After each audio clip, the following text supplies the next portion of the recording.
with the Jaguars being gone, and then the Texans would then play, I guess, the Bengals, and then the Bills would play the Ravens. So the way I have it going, Michael, is the Jets will lose to Baltimore in the championship game at home. So that'll be a tough one. Chiefs are going to go out early, and that's going to open the door, but the Ravens are going to get into the Super Bowl. But I have the Jets going to the championship game. Now, I hear what you guys are saying about early exits for the Chiefs. I think if you study history, and if you don't study history, you're doomed to repeat it. I'll make a pick on tonight's game. I've got a pick. Mm-hmm. And one thing I'll tell you, which will just give you a little wink of what the pick is going to be, the Chiefs always start off slowly. But once they get to the playoffs, why do you have them being knocked out? Well, because at some point, it's not always going to come together for them. I mean, you saw little holes last year where in order for them to be able to win. Right, but in order for them to be able to win, and because they had that winning pedigree, they had that home game against Miami, and then they had to go on the road, and they took care of business, and they won. I do think that it can happen. I know they always seem to get to the championship game, but I think the Jets are going to make a run. I think the Ravens are due, and I just think the Chiefs are going to get knocked out early. I know it never happens, but they're not going to win the Super Bowl every year, Michael. They're not going to always go to the championship game. At some point, you might get picked off, and I think this is the chance where it can happen. I'm going to give you my MVP. I got Josh Allen winning the MVP. That's an interesting choice. Well, I have them winning the division, so. I mean, that's a lot. You have a lot of respect for Valdez-Scantling and Curtis Samuel. Oh, yeah. Now, it bothers me Milano's out with the pectoral pull, but maybe it's not the whole year. But, yeah, they're a good team. And I think that Diggs started to wear out his welcome. I think he's going to play very well for Houston, but I think he wore out his welcome in Buffalo, so it's a fresh start. I think Josh Allen's great. I didn't even have the Bills in the playoffs. I know. Falling off a cliff. Well, you have the Commanders in there. Very different conference. Oh, I know. Are you sure? Yeah, I'm quite sure. I'm just going to go by who's going to have the better regular season, and with the 49ers being the best in the NFC, I think it's kind of by committee. So, by default, it would have Mahomes winning another MVP for the Chiefs. What about Lamar, though? Lamar could win another one as well. I mean, I got him as a 4 seed, so I think Kansas City is going to have a really good regular season. Mahomes is the favorite yet again. And who do you have? Did you think about an MVP? No, I did not. But given the conversation we're having and who I think is going to Jaden McDaniels. Well, who is Jaden Daniels? Every time you've insulted me, you realize you fumbled on the inside. Right. Doesn't it say something about you? Plus 20,000 for Jaden Daniels. He's plus 20,000? Yeah, absolutely. I'll throw something on it. $1. I'll go Lamar Jackson. I mean, what a hack pick. How is it a hack pick? If anything, and I don't even think this, Mahomes is the hack pick because I didn't pick Mahomes, did I? No, but Don did. But he doesn't want to call me a hack. No, but I wouldn't because it's a totally reasonable pick, just like Lamar Jackson's a totally reasonable pick. It's chalk. Right. I mean, it doesn't take. I'm not out on any kind of limb. I went off the grid a little bit. I gave you Josh Allen. Can I tell you the truth? Since you're being such a smart ass today, yeah. Your entire Bills take is moronic. You are going to fall so on your face. They are 1,000% taking a step back. They are offensively so depleted. No one even thought they'd be where they were last year. The story is over. It's time to rebuild. I won't be surprised if this is the last year with the coach. It's going to be the end of Buffalo this year. Good night and good luck. The city or just the city will survive. Okay. The anchor bar and all that will be just fine. But they're going to have a whole full regrouping around Josh Allen next offseason. Judy in Buffalo, just remember who's talking now. Don, you don't disagree with me, do you? He's pretty for a Josh Allen MVP. And his feelings on the Bills winning the division is pretty high. But it's going out on a bit of a limb. They're not moving in that direction. They're not trending that way. Not at all. I mean, honestly, I know you could say, although I'm not a Jet fan, but we do the show in New York, that I'm being a homer, I'm riding the bandwagon. But I look at the Jets and I say, I think they're the better team. The Bills are trending away. And why am I ever going to believe in the Dolphins? When am I ever going to think that it's all going to come together for them? You talk about pedigree. You talk about history. Well, it's been 25 years since they won a playoff game, for God's sake. We've been waiting for it to all come together for Miami. I don't necessarily believe in the Dolphins to win playoff games, but I do believe in to have another good regular season. I really think last year was just it all kind of, this was the last real hurt the Jet fans had to go through before it's really going to come together. I pray you're right. And the only reason I don't have them going to the Super Bowl or winning the Super Bowl is the same reason that I have the Ravens doing it, is I do think, and the Lions getting there to the Super Bowl, I do think you've got to take a path. You got to learn how to make a run. It's tough to go from not going to the playoffs in a decade to just snap, you win a Super Bowl. So I think they can get there if Rodgers gives them another year. But I always felt that it was going to come together for the Jets if Rodgers is healthy. But you still kind of collectively learn from losing, and maybe that loss to the Ravens at a championship game will be what propels them to finally win it the following year. It just, you know what I'm saying, Michael? It's just hard to just take that jump from a 7-win team that's never won anything to just all of a sudden navigating through that tough AFC. Let me throw this thing with the Lions pick, right? Dan Campbell's everybody's cup of tea. Mm-hmm.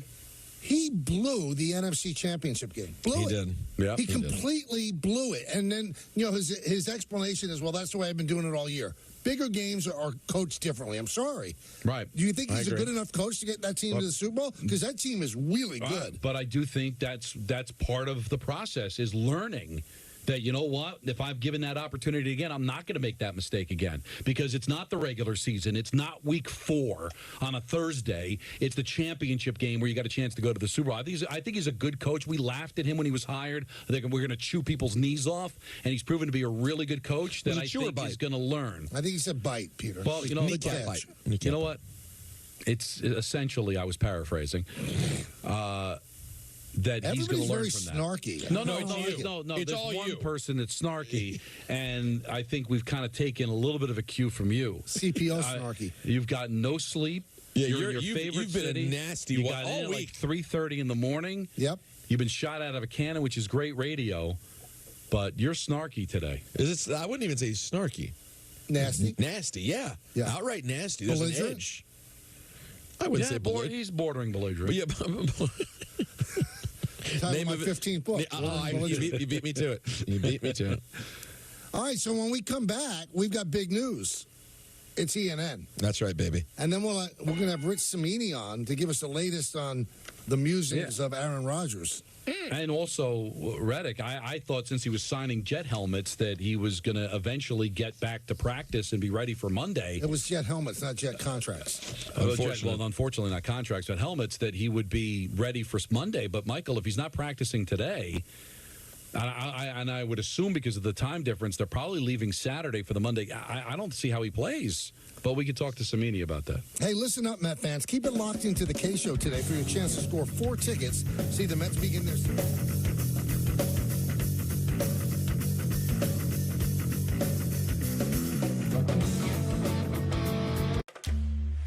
Want to turn hair loss into hair gains?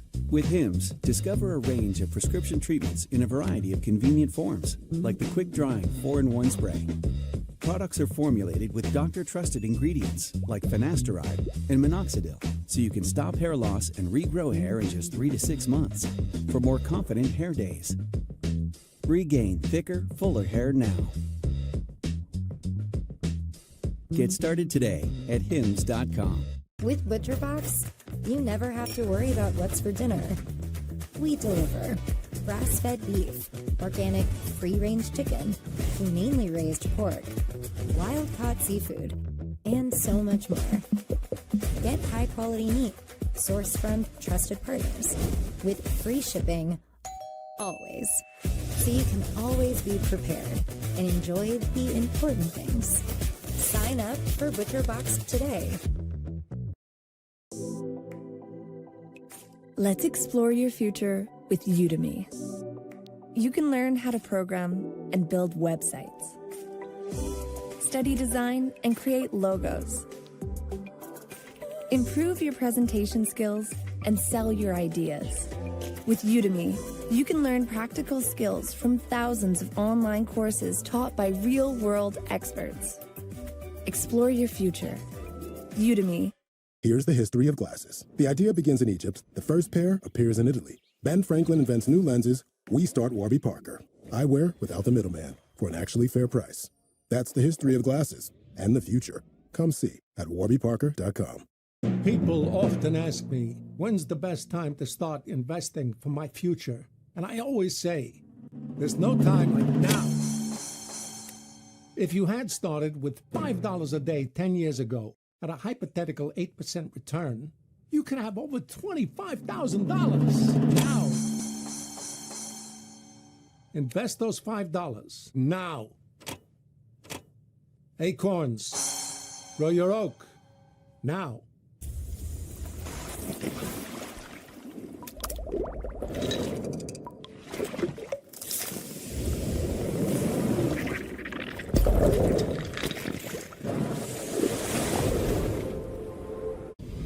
Somewhere in suburban America, a family of four needs some dinner time help. But don't worry, Mom. Home Chef's Family Menu and Paw Patrol get dinner on the table fast with easy 4-serving recipes delivered to your door. Like Chase's cheesy turkey quesadilla. You can make dinner time stress a thing of the past with easy meals that the whole family will love. Every night of the week, get 18 free meals plus a free toy for your kids when you sign up at homechef.com.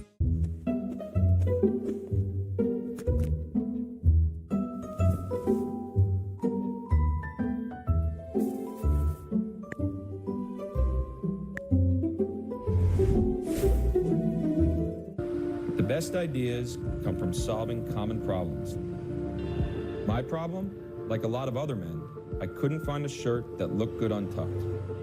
So this became my passion, to design a shirt that captures the perfect balance between length and fit. Easy to say, not that easy to do. But with some innovative design changes, we did it. Our problem, my solution. Untuckit.com. With Chevy trucks, be ready for adventure. With power you can count on. Capability that doesn't compromise. A hard-working EV with more range than any competitor and the potential to take you anywhere.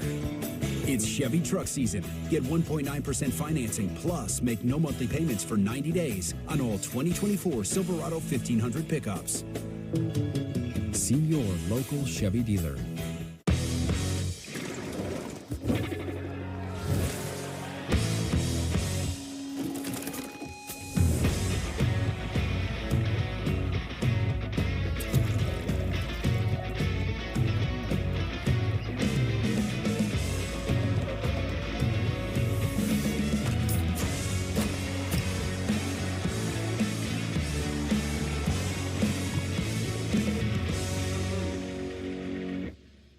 August was born 3 pounds, 9.8 ounces. When I first saw him, it was a whole range of emotions. There's stuff I still want to do. Being a young dad, it's not giving up.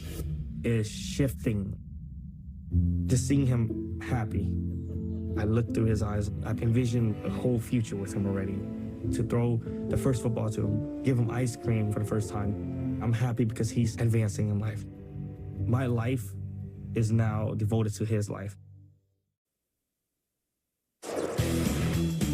Chris Sheeran back here for the Michael K. Show. These highlights are brought to you by Montefiore Einstein, the official hospital of the New York Yankees. The Yanks have now lost 4 of 5 and 6 of their last 8. Since becoming the first major league team to 50 wins on June 14th, they are 30-38.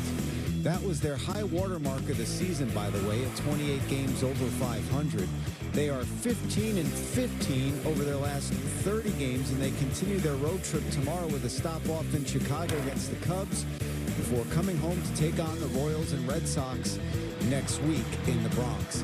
Tomorrow, the Yankees will send Luis Gil back to the bump after a brief stint on the IL. He'll go toe-to-toe with lefty Jordan Wicks. The Bombers will also see the return of Clark Schmidt in the middle game of the 3-game set, and they'll cap it with their ace on Sunday in Garrett Cole. Our coverage for tomorrow's tilt in Chicago begins with the pregame at 1:30, followed by first pitch a little after 2. It's the Yankees and Cubbies. Tomorrow afternoon, coverage starting at 1:30 with the pregame right here on Yes, and streaming, of course, on the Yes app.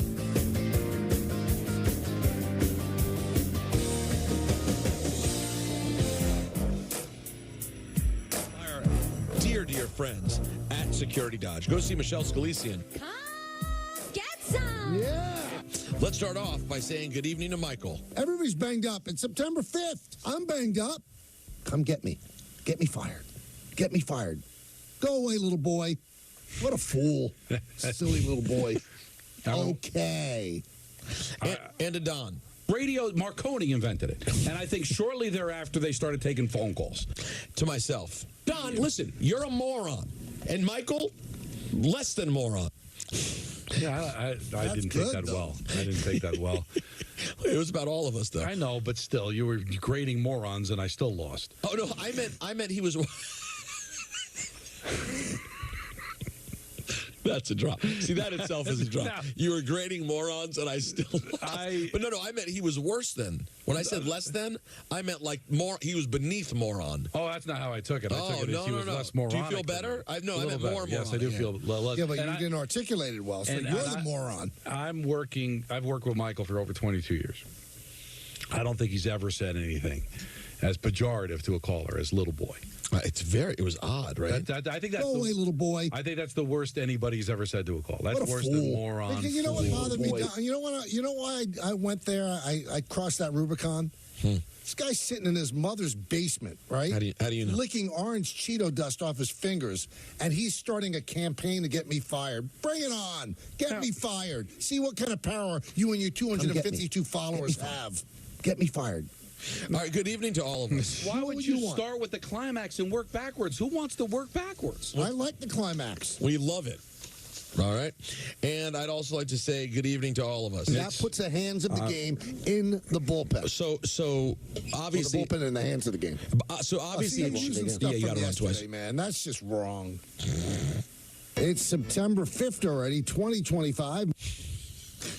Did I say that? Oh, my God. Yeah. I want it to be the Commanders and the Rams. Did you say the Rams? Yeah. They're in the same conference. If it was said after 4:30 yesterday, then it is. Exactly. Not a clean day. Okay, whatever. Exactly. Oh, boy. All right, guys. So much going on. Oh, yeah. Cool couple of days for Caitlin Clark. Indiana Fever into the playoffs. Clinched, guys. Clinched. Caitlin Clark gets herself another triple-double. She's not, though, concerned about individual success. This organization hasn't been to the playoffs since 2016, and that was my main goal. And I felt like, once I got comfortable and kind of was, playing style of basketball that we wanted to play, which was up-tempo, which was playing off one another, setting my teammates up for success. And I think also once my teammates kind of got used to playing with me, it's been pretty smooth sailing and fun basketball since then, and everything besides. You got to be happy so far if you're the WNBA. You have Caitlin Clark looking exactly like you expected her to be. Her team's into the playoffs. Looks like Chicago will get into the playoffs with Angel Reese. And maybe, Don, your most profitable and biggest team, the New York Liberty, the #1 team in the league. But you would think that a league that's doing so many things so well would not interview their star players underwater. You didn't like the audio, did you? No, it was awful. How about let's hope this audio will be better. I'll do one more since we started with Caitlin Clark, another legendary woman in sports. Alex Morgan calls it a career. I'm retiring, and I have so much clarity about this decision, and I'm so happy to be able to finally tell you. It has been a long time coming, and this decision wasn't easy, but at the beginning of 2024, I felt in my heart and soul that this was the last season that I would play soccer. Did she end up making the top 100 athletes of the century? I want to say yes. I know we discussed her, Michael. You were out when we did this, when we broke down the top 100 athletes of since the century began. I don't remember if Alex Morgan was there, but obviously one of the great soccer players of all time, maybe the greatest U.S. women's soccer player of all time, certainly in the conversation. Also, guys, speaking of retirement, out of retirement comes John Sterling. That's right. Vidalia onions. John Sterling showing those Vidalia onions and jumping right back in the saddle to be the voice of the Yankees again on radio as they get on that quest to find the elusive 28th World Championship. He'll be back in the booth, according to Andrew Marchand, for the playoffs on WFAN.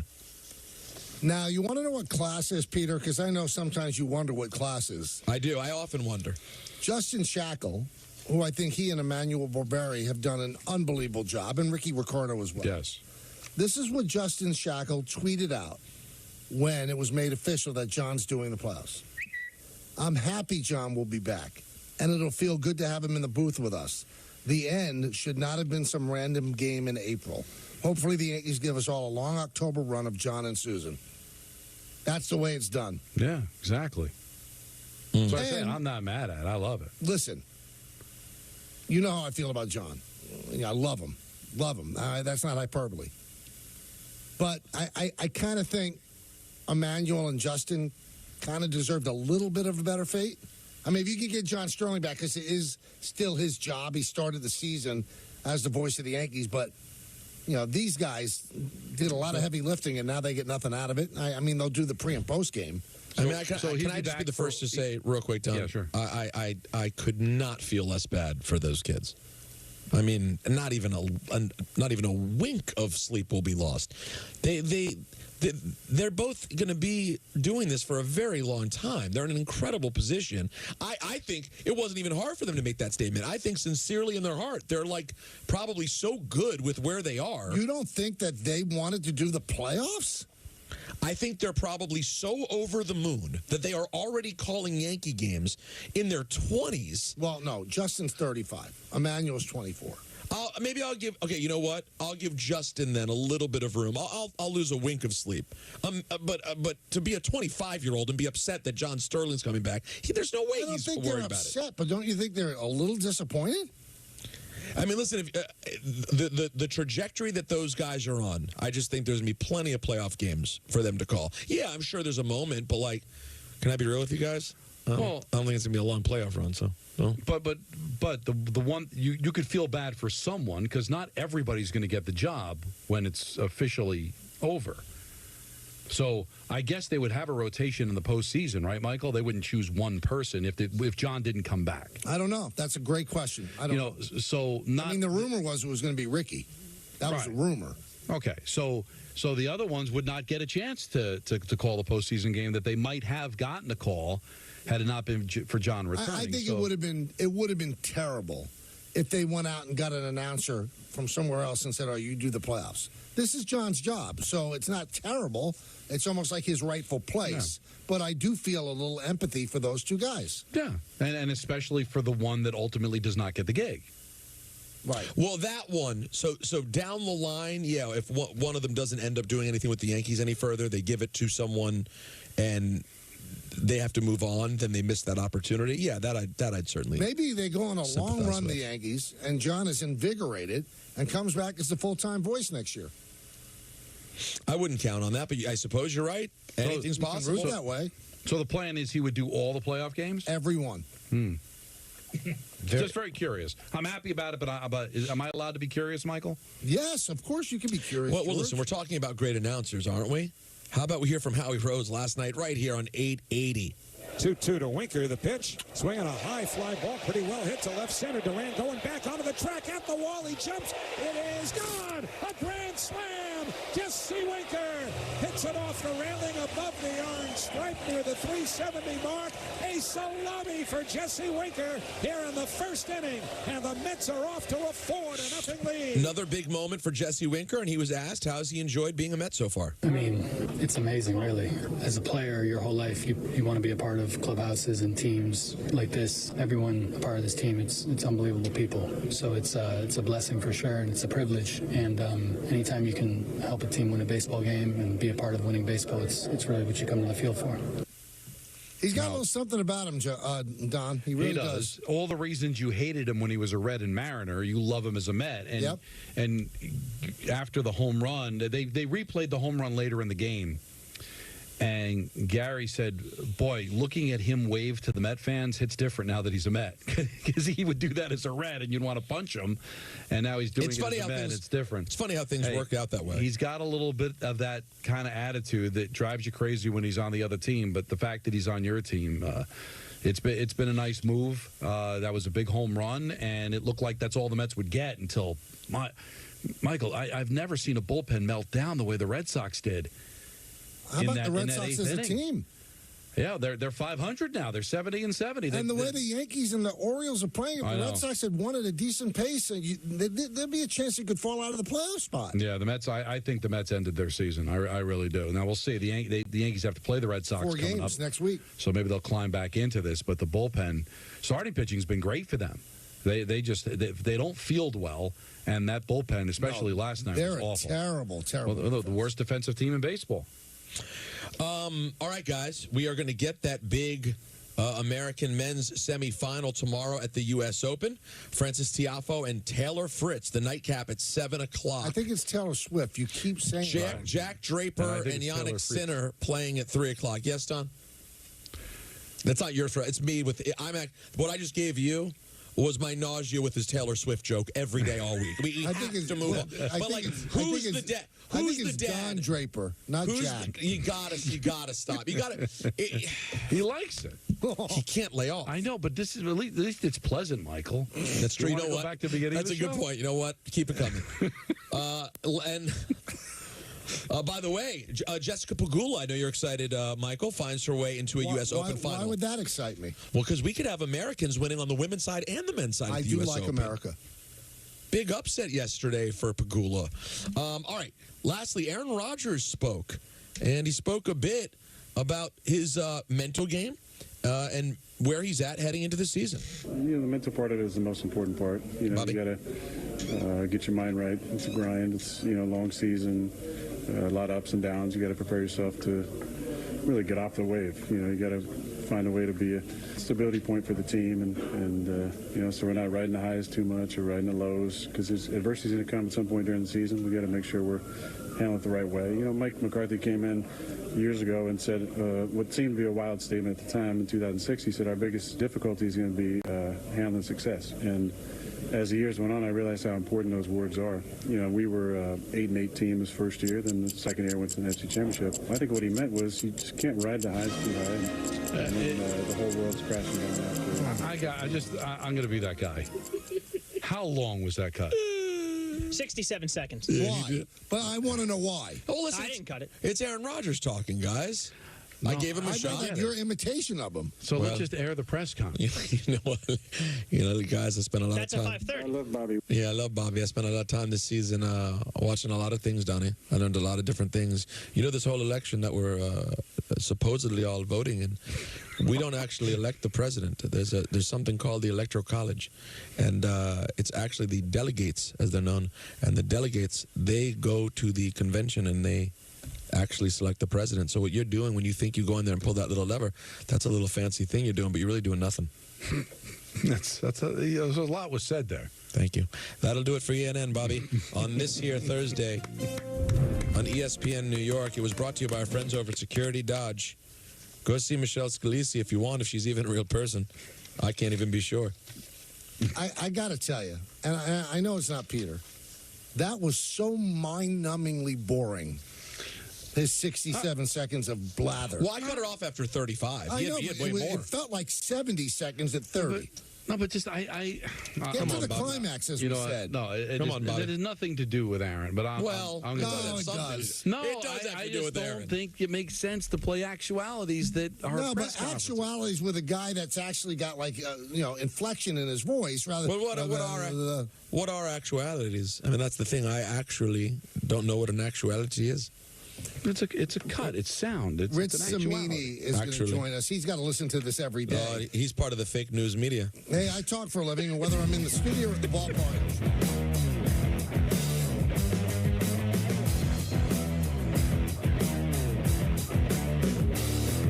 That first spark of an idea.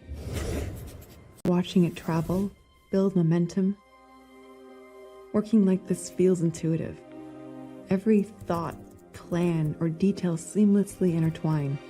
And no matter where I am, or how I choose to work, it's all here, on one single platform. Get your paper tablet at remarkable.com today. Hey everyone, I am Tegan of Half-Baked Harvest, and I am back on the Home Chef menu. Half-Baked Harvest and Home Chef is a perfect match. You don't have to measure anything. It's all right there, ready to go for you. Find my recipes on the Home Chef menu for a limited time. better than the rest, better than the rest, better than the rest. Never read a line of poetry, I'm not a poet, but I sit up in the back of my buttons cause I'm fresh. Never read a book on how to rip it, I just know it, I don't need your explanation cause I'm better than the rest. Better than the rest, better than the rest. Let me take you for a ride, I can make you feel alive. Custom Ink helps us celebrate and drive our students' achievements with custom gear. They love Custom Ink's different styles and designs. We love how Custom Ink makes the process simple with their easy-to-use design lab, expert artists ready to help, and unbeatable customer service. Custom Ink allows our kids to show everyone their accomplishments and the pride they have in our school. When we place an order, I know they got our back, so we can focus on the kids. We make it easy to wow all your groups with high-quality custom apparel, accessories, and promo products, all backed by our guarantee at customink.com. The next Powerball drawing is presented by Jackpocket.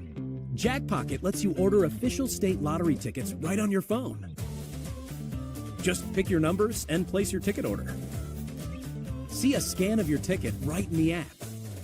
And get your winnings instantly.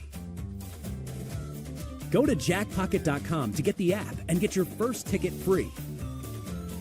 Jackpocket, America's #1 lottery app. The next Mega Millions drawing is presented by Jackpocket. Jackpocket lets you order official state lottery tickets right on your phone. Just pick your numbers and place your ticket order. See a scan of your ticket right in the app. And get your winnings instantly.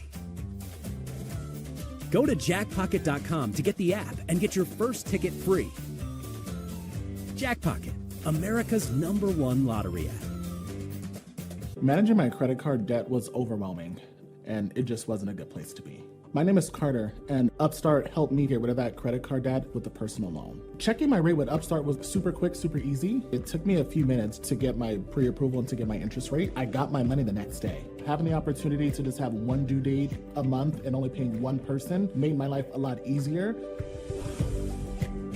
Easy online borrowing. Personal loans up to $50,000. Go to upstart.com. Mustang Mach-E. Feel something electric. Right now, lease a Mustang Mach-E for $359 a month for 36 months. Only at your local Ford stores. Hi, I'm Eileen. I live in Vancouver, Washington, and I write mystery novels.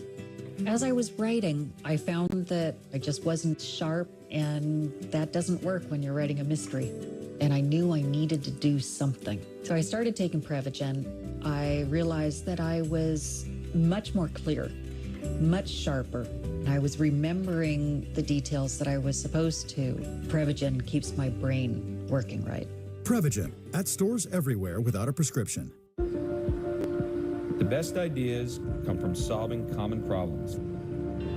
My problem, like a lot of other men, I couldn't find a shirt that looked good untucked. So this became my passion, to design a shirt that captures the perfect balance between length and fit. Easy to say, not that easy to do. But with some innovative design changes, we did it. Our problem, my solution. Untuckit.com. Introducing Domino's new New York-style pizza, the biggest star of your next pizza night. It's made with our fresh, never-frozen dough that's stretched thin, then topped with melty provolone cheese and cut into 6 big, foldable slices. For the perfect balance of crust, sauce, cheese, and toppings in every tasty bite. So why keep your taste buds waiting? For a limited time, you can get large New York-style pizzas with 3 toppings for only $10.99 or 2 medium 2-topping New York-style pizzas for only $6.99 each at Domino's. I'm Naheem Hines. I support the Muscular Dystrophy Association because they help my mom and kids like Ethan. Thanks to the Muscular Dystrophy Association and people like you, I have more hope than ever before. Join us and learn more at mda.org today.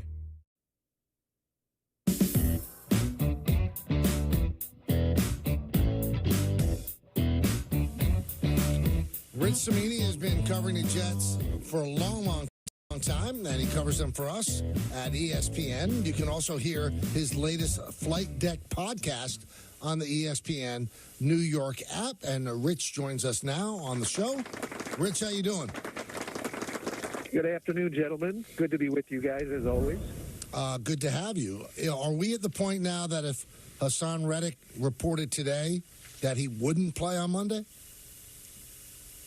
Well, according to Robert Saleh, it's still feasible that he could play Monday night. I asked Saleh that exact question, and he said no. You know, with a veteran player, you trust that he'd be in really good shape when he came to camp, and so they'd roll him out there on Monday. However, you know, I think the chances of him showing up before Monday are between slim and none. So, yeah, I think that'll be a moot point. Not that you couldn't fly him out there commercial, but when are the Jets leaving? Are they leaving Saturday or Sunday? Yeah, I think, Don, by that point, it's like if he doesn't practice with them, there's no way he's going to play. Yeah. You know, I think they're leaving Saturday on a West Coast trip. Normally they'd leave the day before the game. But this is not a player who's been with the team. I mean, he hasn't lifted a weight yet, you know, let alone practice. So, I mean, the odds are so slim that he plays on Monday, even if he shows up. So the $64,000 question all training camp, Rich, is like, what is his end game? Like, this makes zero sense. So the only thing I can think of, and tell me if this is just a Hail Mary or am I onto something, he doesn't want to be here. So he'll just report. He'll play his, the minimum of 6 games, and then dart out. He has no interest in a long-term contract. He doesn't want to be here, and so he's just going to not do training camp. He's got to play a maximum of 6 games. He'll play those, and then just leave. What other motivation could there be to hold out at this point? Yeah, I think you're onto something. That's a pretty fair assessment of the situation. Now, look, if the Jets called him up and said, "Hey, look, we're going to give you a 3-year deal for $75 million," I think he'd probably change his tune in a hurry. But the Jets aren't going to do that. And I think, yeah, absolutely. He requested a trade for a reason. I don't think he wants to be here. Somewhere along the lines, this just deteriorated so quickly. I mean, he must have been extremely insulted by the way the Jets handled this, because there's no earthly reason why he's doing this. I don't see what he's going to gain. The only thing I could see is if maybe the Jets go out on Monday night and lay an egg on defense and get no pass rush whatsoever. Maybe he thinks that'll increase his leverage. I don't think it will by that. Maybe a little, but not that much. Well, you know, so it's also very interesting. Bizarre position. I mean, Saleh said, our defense is, fine without him. Douglas said the same thing. But, Rich, is it? I mean, there's no Huff. There's no John Franklin Myers. You're looking at guys that do not have the same effect on a game as Hassan Reddick. Is it as good as it would be without him?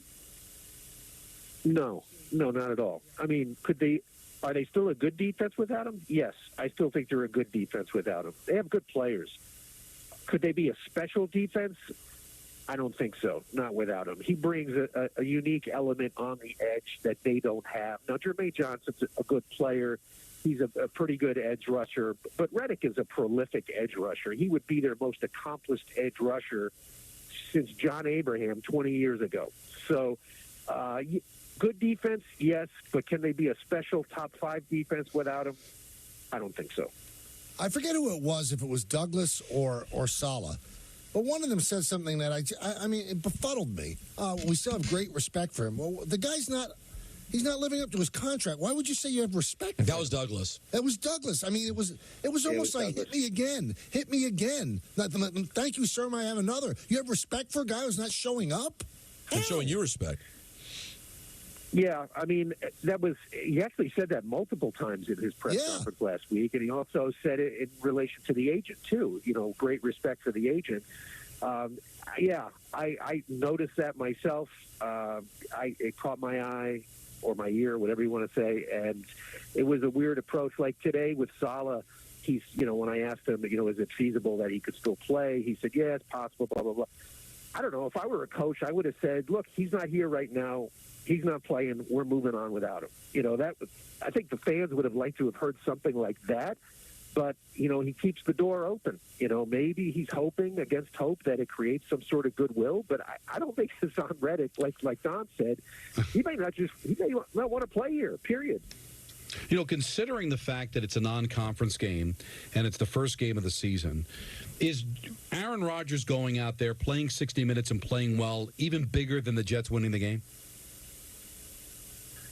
Yeah, well, that's a very good point. I mean, look, if the Jets lose a heartbreaker and Rodgers has 300 yards and 3 touchdown passes, I you think feel great. that's a good takeaway. Right. I mean, that just kind of energizes you for what could be a next 2 or 3 weeks that are very winnable games. I think Jet fans would be pretty pumped about that. This isn't going to be a tough game. I mean, even though San Francisco had a couple of key guys just show up in recent days, they're still a really good team. Playing at home, long travel for the Jets. So, I mean, I do think the Niners will probably win the game, but I do think the Jets will be very competitive in what I see as a defensive-minded game. What do you personally expect from Rodgers? This year? Let's start with Monday. Like, even just Monday. First full game as a Jet. First real game, that we'll see him in almost a couple of years now. Well, I asked Rodgers today, like when you get up to the fourth snap, you might pause for a moment of reflection or something like that. He goes, yeah, I might have a little smirk. I do think there will be rust. He did not play in the preseason. Yes, he did play 800 reps in training camp, but there was no game action. There was no live game action. He has not played a full NFL game in 20 months. So there's going to be rust. There's probably going to be some timing issues.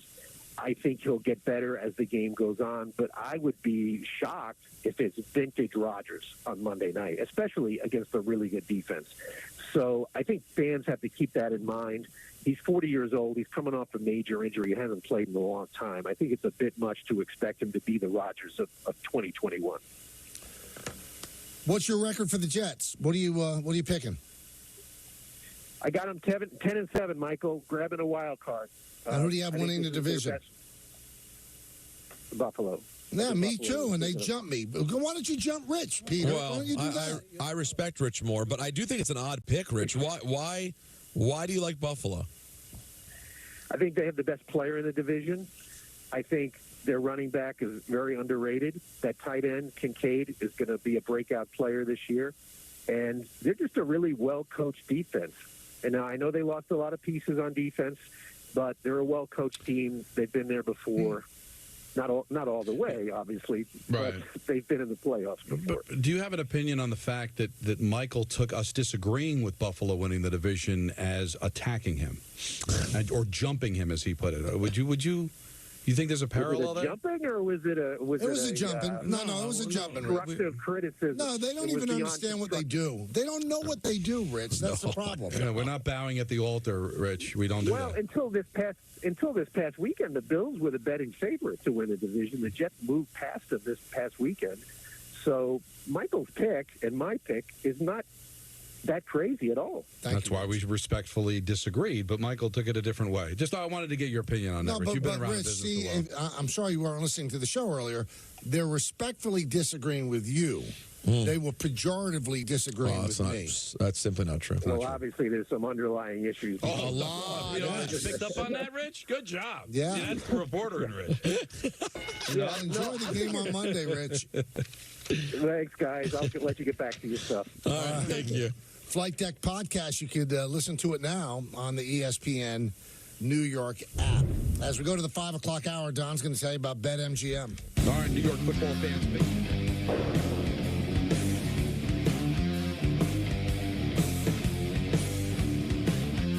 With ButcherBox, you never have to worry about what's for dinner.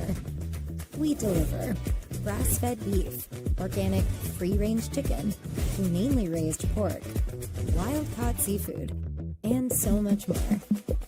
Get high-quality meat sourced from trusted partners with free shipping always, so you can always be prepared and enjoy the important things. Sign up for ButcherBox today. Listen, we get that ordering a suit online can seem a little risky. That's why we have a home try-on program. Go to thebblacktux.com/try. With so many good options, it might be hard to choose. We'll ship your selection to you to try out for 48 hours on us. When it arrives, put it on and make sure every detail's perfect. Once your 2 days are up, pack it back in the box, attach the free shipping label, and send it back to us. And when you're ready to rent for real, just head back to the Black Tux and make your order official. There's a new side to Away, a side that's good looking and has all the features Away is known for. It's soft, not sensitive. but tougher than you might think. The wait is over. Now arriving, soft-side suitcases from Away. Switch to Square and join over 4 million businesses worldwide. More than a point of sale, Square keeps you ready for any restaurant rush. And with Square, there are no hidden fees ever. At Square, get 24/7 support to help keep lines moving. And with Square Banking, get a loan quickly for everything from small repairs to the biggest dreams. Gain time and peace of mind with restaurant tools that bring everything together. Switch to Square today. Visit square.com to get started. Mom? Yeah. I think we're out of toilet paper. Oh, no. Mom, we need more chips, Mom. More chips, please. More chips to be cute. Chicken, a lot of chicken. Chicken on that plate. Chicken coming up, chef. Okay, hon, I'm gonna need a lot of chicken. What's with the accent? Just trying something new. When you feel like everyone needs a little bit of everything, I'll handle it. Shop BJ's Wholesale Club on Instacart. Same-day delivery. Hi. In as fast as 1 hour. So whatever the needs may be, you got it covered. Visit instacart.com or download the app to get free delivery on your first order.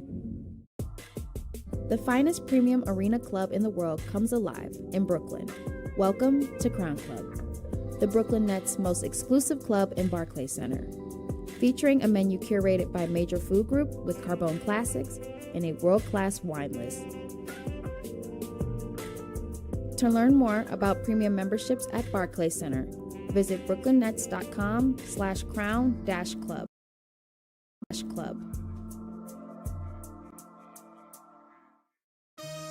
The Bronx BX. Now streaming on the Yes Network. 2 words. Get here. Go on an epic journey through the Bronx. The Bronx is a really great place. It's a dynamic, vibrant borough with lots going on. We're the only borough where you can say the, like, we're that. The Bronx is a community rich in tradition, culture, and love. It's absolutely breathtaking. Stream a new season of Bronx Beat, now on the Yes app. And less itch with Dupixent, the #1 prescribed biologic by dermatologists and allergists that helps heal your child's skin from within. Serious allergic reactions can occur that can be severe. Tell your doctor about new or worsening eye problems, such as eye pain or vision changes, including blurred vision, joint aches and pain, or a parasitic infection. Don't change or stop asthma medicines without talking to your doctor. Ask your child's eczema specialist about Dupixent. Whether you're looking for courtside or upper deck, comedy or concerts, with Game Time Picks, we make buying tickets easy by serving up only the best deals on sports, music, and shows. What time is it? It's game time.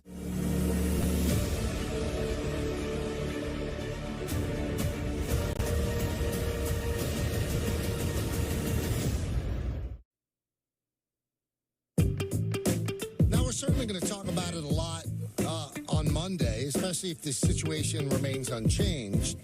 But the Hassan Reddick situation to me it's mind-bogglingly dumb. So if he doesn't report if he reports today or tomorrow or Saturday or Sunday, even if he doesn't play, right? He gets a $730,000 game check. If he doesn't even show up, he's forfeiting that on top of all the fines that he's incurred. Where's the win? Did he study what happened to Le'Veon Bell, who never got the money back? What's he doing? Now, I believe he just doesn't want to be here. Because maybe it's a case of, I don't know what this is going to look like post Aaron Rodgers. I don't want to commit myself to be on this team. What if Rodgers gets hurt again, and now I'm going to be on a football team that's going to be have no chance of doing anything? All right, I get that maybe long term, but go out there, ball out on a team that could be really competitive and compete for a Super Bowl, and then you bet on yourself, and at the end of the season, go out there and play. Michael, I can understand him maybe not wanting to sign a long-term contract, because we've talked about it. We don't know what this is going to look like post Aaron Rodgers. So maybe he doesn't want to commit 3 years to be a New York Jet. But he's got a year to play. Go out there on a really good team, on a really good defense, benefit from that, and then cash in. But now you realize, Michael, he's been this is his 4th team if he eventually plays for them. You know, he left Arizona, went to Carolina, Philadelphia. I mean, he looks like he's a guy that doesn't fit anywhere. So I guess he just doesn't want to be here, but I don't get why you wouldn't go and ball out in 2024 and then leave. Because if he's waiting for his 6 games and just get out, I think it could affect his payday. I mean, are you going to give him the same, even if he plays great in the final 6 games, Michael, are you going to give him the money you would give him if he went and had a monster year on a team competing for a Super Bowl? Probably not. And also, you're taking a prime year out of his career.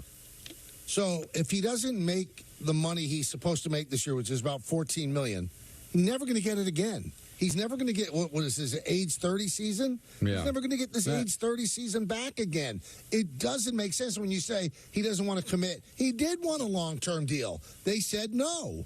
So then all of a sudden he said, well, I want to be traded. It just goes on, and none of it makes sense. Joe Douglas looks ridiculous. This guy's agent looks ridiculous. He looks ridiculous. And then, rubbing salt in the wound, he goes to a charity event the other day signing jet helmets. I mean, what are you doing? What are you doing? Yeah, unless, like what Rich said, he's hoping that maybe the defense doesn't play well against San Francisco and they get desperate. Because, again, there's no such thing as a meaningless game in the NFL, but you've got 17 games. The Jets are not going 17-0, so they're going to lose games. So if you're going to lose games, lose a road game in San Francisco, non-conference opponent. So this is completely different than last year when you were home against the Bills. That's a game you got to win. It's a divisional game at home. This is a non-conference game on the road. This is logically a game you figure that you might lose. So is he just betting on that the Jets don't look great, they get scorched, and the Jets get desperate and give him a contract? Is that what he's hoping for? Just like a Hail Mary to get a few more bucks? I don't.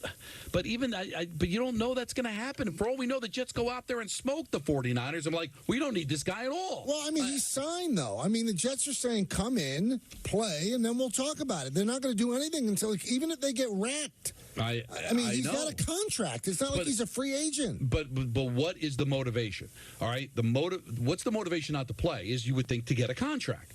Because as you said, he could just play. He's going to make his money and become a free agent at the end of the year. So obviously, if you're holding out for a contract. But he knows that they're not giving him one. Right. So then he asks for a trade. Well, he knows they're not going to trade him. So you would think you'd come in and get the money that you're supposed to get? So at this point, I'm out of options, man. You won. We thought you were going to blink. You didn't. All right, I'll be the good soldier, ball out, and then get my contract. Unless he just can't stand it here at all and just doesn't want to do it and is just going to play the last 6 games, meet his obligation, and become a free agent. And I think that's a stupid move on his part, because I think you're going to affect the bottom line. Because even if he plays great in those final 6 games, he's going to look like a head case, and he's not going to get the money he would get if he went out there and had a monster season on a team competing for a Super Bowl. I don't get it, man. That's why I know it's easy to blame the Jets for this, but I don't think the Jets could have expected a guy to be this moronic with this. I mean, honestly. All right, so you didn't work out a contract. At least we'll have him for this year. This is a big year. And if it even turned into a second-round pick, if he had a great season, it would have been worth it. So I can't kill the Jets for anticipating this guy to be an absolute moron. I can. It's that's kind of the job. How come every other team signed every holdout, and this guy's still out on the Jets? But every other team. But even how more do to you the not reason. button this up before you pull the trigger on the deal? Because here's the deal.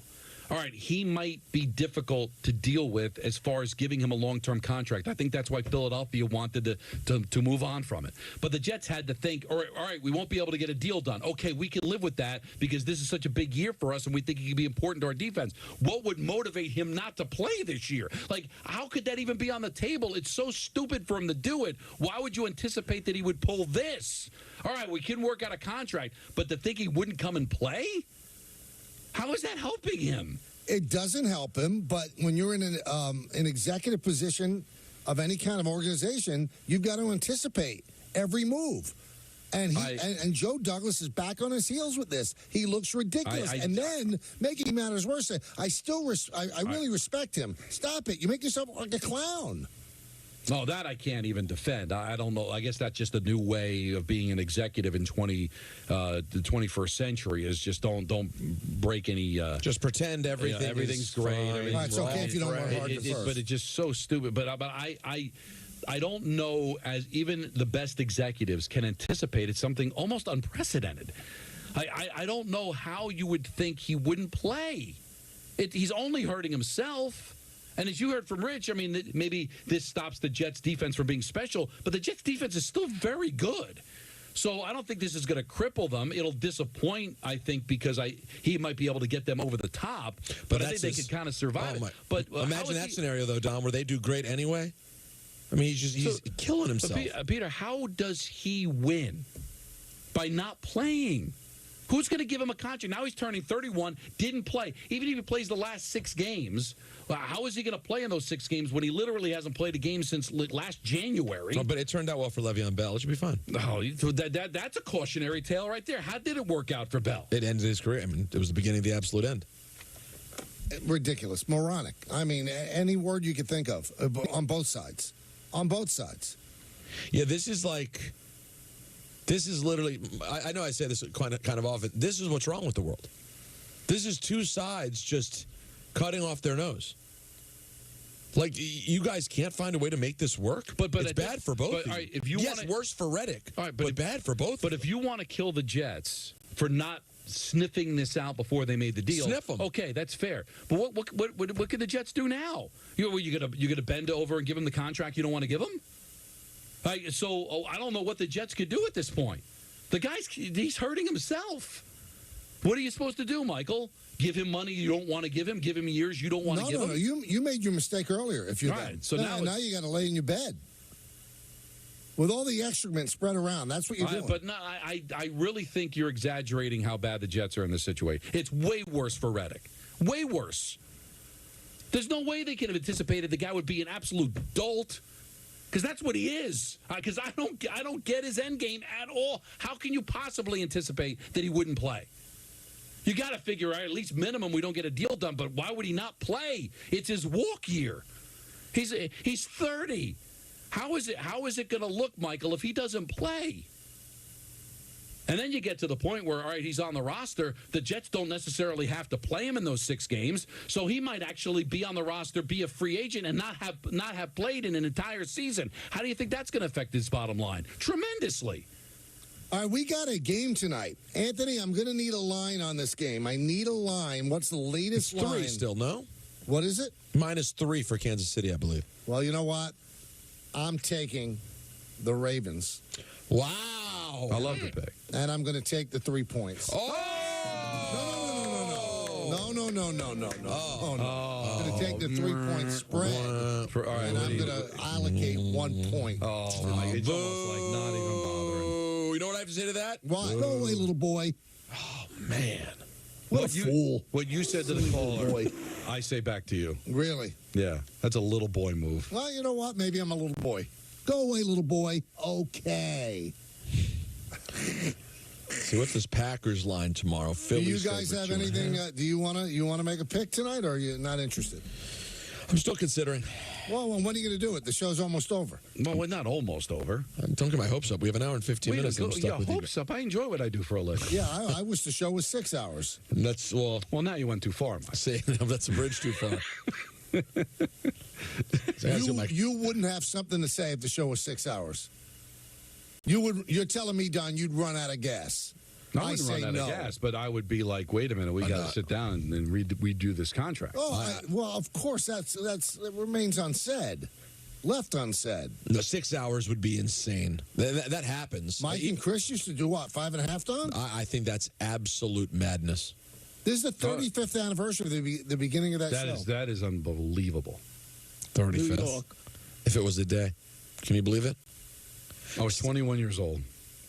No, I still remember being 10 years old and having no idea who they were. Well, you weren't from New York. Right. But I still spent time here. It was a big deal. I still spent time in New York, but it wasn't my radio preference. Well, how much time did you spend? You hung out with Uncle Irv? What'd you do? I was here a lot when I was a kid. When I was a kid, my grandparents are from Rockaway. I was here all the time. I don't know, 10 times a year. Interesting. A lot. A lot of time. That's a lot to be anywhere. A lot of time in Rockaway when I was a kid. We came here all the time. So your family didn't really like where they lived. Again, you just make things up to support some sort of crazed narrative. My father was close with his parents, and I loved my grandparents. And if he was that close, he wouldn't have moved away from Rockaway. Work dictates that. Yeah, not everybody gets to spend their entire life within 5 minutes of their childhood house. Who did that? You. 5 minutes from my childhood house. How far is your house from the stadium? Where I live now? No. Your job is From how where I far grew up. from your childhood home? 12 minutes. Not everyone gets to do that. It's a very blessed situation you have. He knows he's blessed. He knows he's blessed. Yeah, very Hey, calling all football fans. God bless. Enter the ESPN New York Survivor Pool for a chance to win $2,000. Make your pick each week of the football season. Find out how you stack up against your favorite ESPN New York personalities, like us. Be careful. One wrong pick and you'll be eliminated. Last one standing will take home the title of the inaugural ESPN New York Survivor Pool champion and $2,000. Enter now on the ESPN New York app. Peter, have you made your pick yet? No. See? Done. I'm telling you, he's not going to make a pick. Of course I'm going to make a pick. No, because he's got too much going on. Got a lot going on. I'm going to make the Survivor pick. I'm very excited. I'm going to have a great pick. Everyone's talking about the pick. Well, because we'll mention who it is on Friday, right? Or are we just leaving it to people to find out themselves? Are we going to have these picks locked in for Friday, or could we wait until game time on this? How do you want to play it? We should lock it in Friday, right? Yeah, I think, we're not on the air Saturday and Sunday. I got to log in and make a pick here. Let's see. It's tough. I've never done a Survivor Pool. I see why Really? No. It's so much fun. Never in my life have I done it. And week ones are hard. Yes. Well, Like, you don't know. You really how do don't you know? You're telling me right now there's a guarantee on this schedule? Guarantee strong, but there are a few easier picks. I went with Bills over Cardinals, so I feel pretty good about that. I think Michael. So that'll one with Bengals, right? Bengals. Yeah. Well, the Bills will probably get more survival play this weekend than anyone, right? That has to be Cincinnati. the sexiest one. They are 6.5-point favorites. Since Well, just go win outright. Cincy hosting the Patriots. That's a nice one too. Patriots are not going to be good. You would think they'd be horrifying. Horrid. I'll probably lean Cincy. But that's early to use a pretty good team. Doesn't matter. Well, it does. Survive in advance. Don't get too cute. That's when you lose. Well, especially week one, you can't be cute, right? Nobody wants to go out week one. I think Peter does. No, you see that? You really think? Yes. I got to say this. Say what you want about Peter. He's in it to win it. Whenever he gets involved in something, he wants to win. The last 2 years, certainly when it comes to picks, I don't know how Michael's saying anything to me. He thinks you're going to tank because you don't want to have to do it. I think the pick, but first of all, I see the work you put into the picks. You're seeing them for the first time as you make the pick. That's not true. And you know what? It's brilliant because it works. It works. It worked. I'm not criticizing that. So it's just called knowing football. You're not pouring over stats like Don. Well, and yeah, I think it's silly that Don does that. I don't think he needs to do it. I understand. I respect it. Can I respect it and think it's ill-advised? Yeah, that's fair. I totally respect it. It's a waste of time. He knows football. You look at the picks. Listen, you lie. I do not decide the second I get there. There have been times you've done that. It has happened.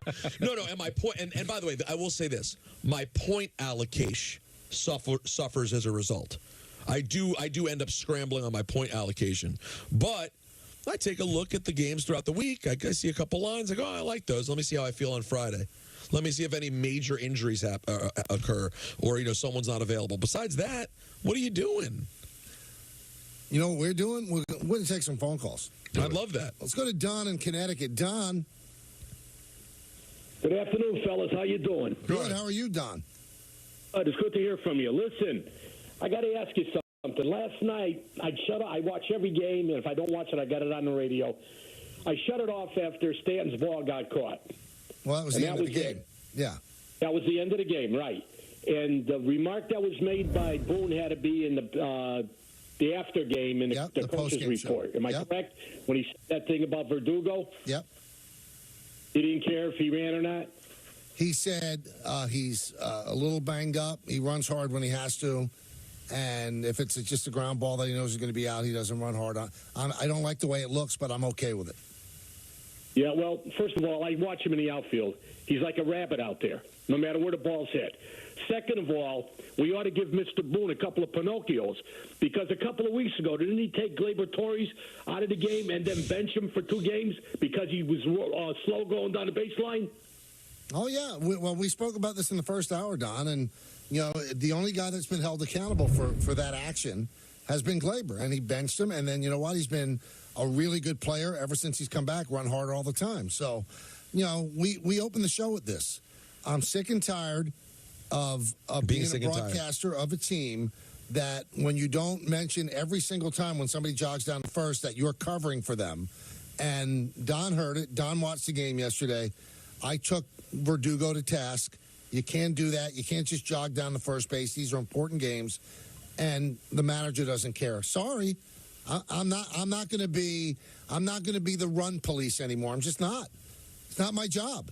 You can see it. If you're seeing he's jaking it down the first, you see he's jaking it down the first. Why am I wasting my breath if it doesn't matter to the guy who runs the team? If he's okay with it. Joe Girardi was okay with Cano jogging to first base. So it's a thing that old baseball fans, they think that everybody has to run hard to first base. Look at some of the old tapes, by the way, in black and white. Not everybody ran hard to first base, by the way. And I think you should run hard to first base. I am of that belief. But I'm not going to go standing on my head screaming about it. If the organization doesn't care, sorry, he's banged up. It's September 5th. Everybody's sore. It's a long season. There's 22 games left. Played 140 games. And spring training. Of course you're sore. So another guy on Twitter earlier, like they think they have a got me thing. Oh, look how much K has changed. He said they not bring up Dominguez because this guy's hot. Yeah, he is hot. He might not be hot in a power way, but you tell me how you're going to take a job away from a guy who's hitting .350 over 11 games. I remain firm with that. I think he should be running hard to first base. He's not. And he hasn't been doing that all year. He has not been sore all year. But like most of the players in baseball, the Anthony Volpes, they are few and far between. Volpe runs hard to first base every time he hits the ball. Other guys don't. Most guys don't. And again, the manager showed you he's not going to bust a gut over it, so I'm not. I'm not. Let's go to PJ in Syracuse. PJ. What's up, guys? I know Roger Goodell would probably disagree with me, but I don't think the NFL season will actually start until we nail down these punishments for the pick segment. And what do you got? So I'm thinking like a street vendor situation where if Peter loses for about 30 minutes, you got to sit on the street and sell Michael K's book. If Michael loses, then he's got to try and sell Peter's CD for 30 minutes. And if Don loses, he gets to sit there with a big sign that just says, "Ask me why I love Portland."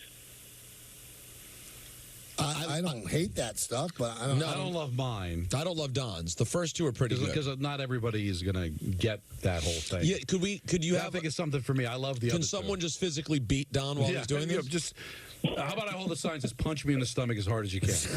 Or some, you have a baseball bat right next to Don. Just have it ready. No. You don't want to kill him, PJ. What you want to do is you want to get one of those like garden hoses, and you cut off the nozzle at the front, and you just hit him as hard as you can. He'd love it. He would love it, and he would try to fashion it as punishment, but secretly he'd just be, So Peter's got to sell Michael's book. Michael's got to sell Peter's CD. Don's got to hold up a sign that says, "Beat me senseless." Right. Not bad. That's not bad. Yeah. That's we're taking under advisement. Yeah. You could lay out different things that you could beat Don with, like a baseball bat, a hose, a rolling pin, a wooden spoon, whatever you need. You could be onto something here. I mean, but Don would lose on purpose because he really wants to. No, I know. I don't want that to happen to me. I want to do a good show. He wants to be great. He wants to dare to be great. They're going through the same thing in the morning show. They haven't picked theirs yet? One of the ideas was shave an eyebrow, but Rick says he would only do it if they shave both eyebrows. Oh.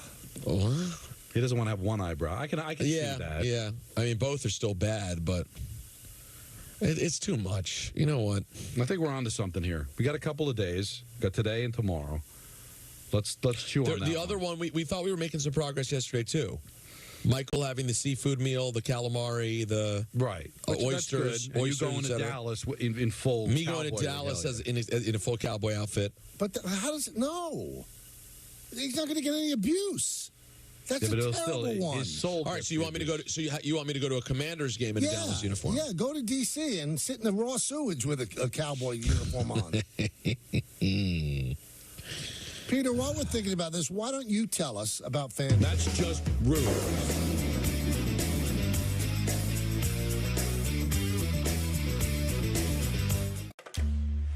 Want to turn hair loss into hair gains? With Hims, discover a range of prescription treatments in a variety of convenient forms, like the quick-drying 4-in-1 spray. Products are formulated with doctor-trusted ingredients like finasteride and minoxidil, so you can stop hair loss and regrow hair in just 3 to 6 months for more confident hair days. Regain thicker, fuller hair now. Get started today at hims.com. Easy to say, not that easy to do.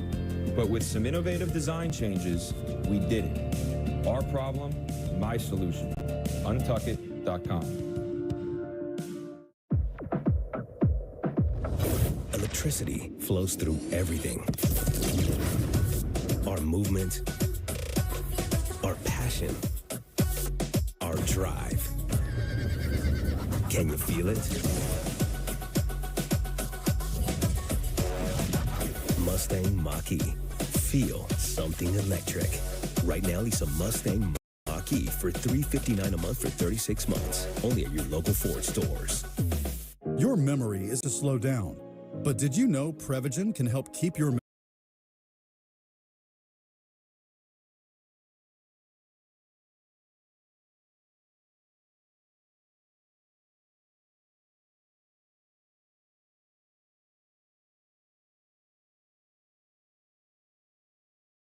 Clinical study, Prevagen was shown to improve memory in subgroups of individuals who are cognitively normal or mildly impaired. Stay sharp and improve your memory with Prevagen. Prevagen, in stores everywhere without a prescription.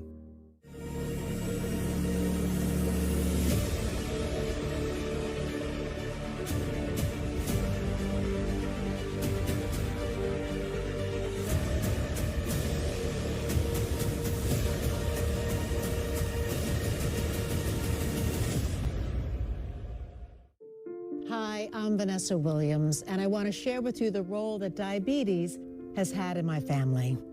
I lost my grandmother at the early age of 64 due to complications with diabetes. She was warm, generous, and a constant encouragement for me to follow my heart. Did you know that African Americans experience chronic kidney disease at a rate that's 25% higher than white Americans? And we're almost 4 times more likely to develop kidney failure. Diabetes and high blood pressure are leading causes of kidney disease, which can result in kidney failure, needing dialysis, or a kidney transplant. The good news is that you have the power to check out how well your kidneys are doing and learn ways to prevent them from failing. So go to your doctor and get yourself checked out. Visit linkmylovetv.org to learn more. Get the facts, get checked, and get healthy. Listen, I spotted it from the start. Breaking didn't even have a name yet. Bunch of kids from the South Bronx who didn't just knock on the door, they kicked it down. And today, it's your time. It's all about spotting it early. And if you do, no victory is out of reach.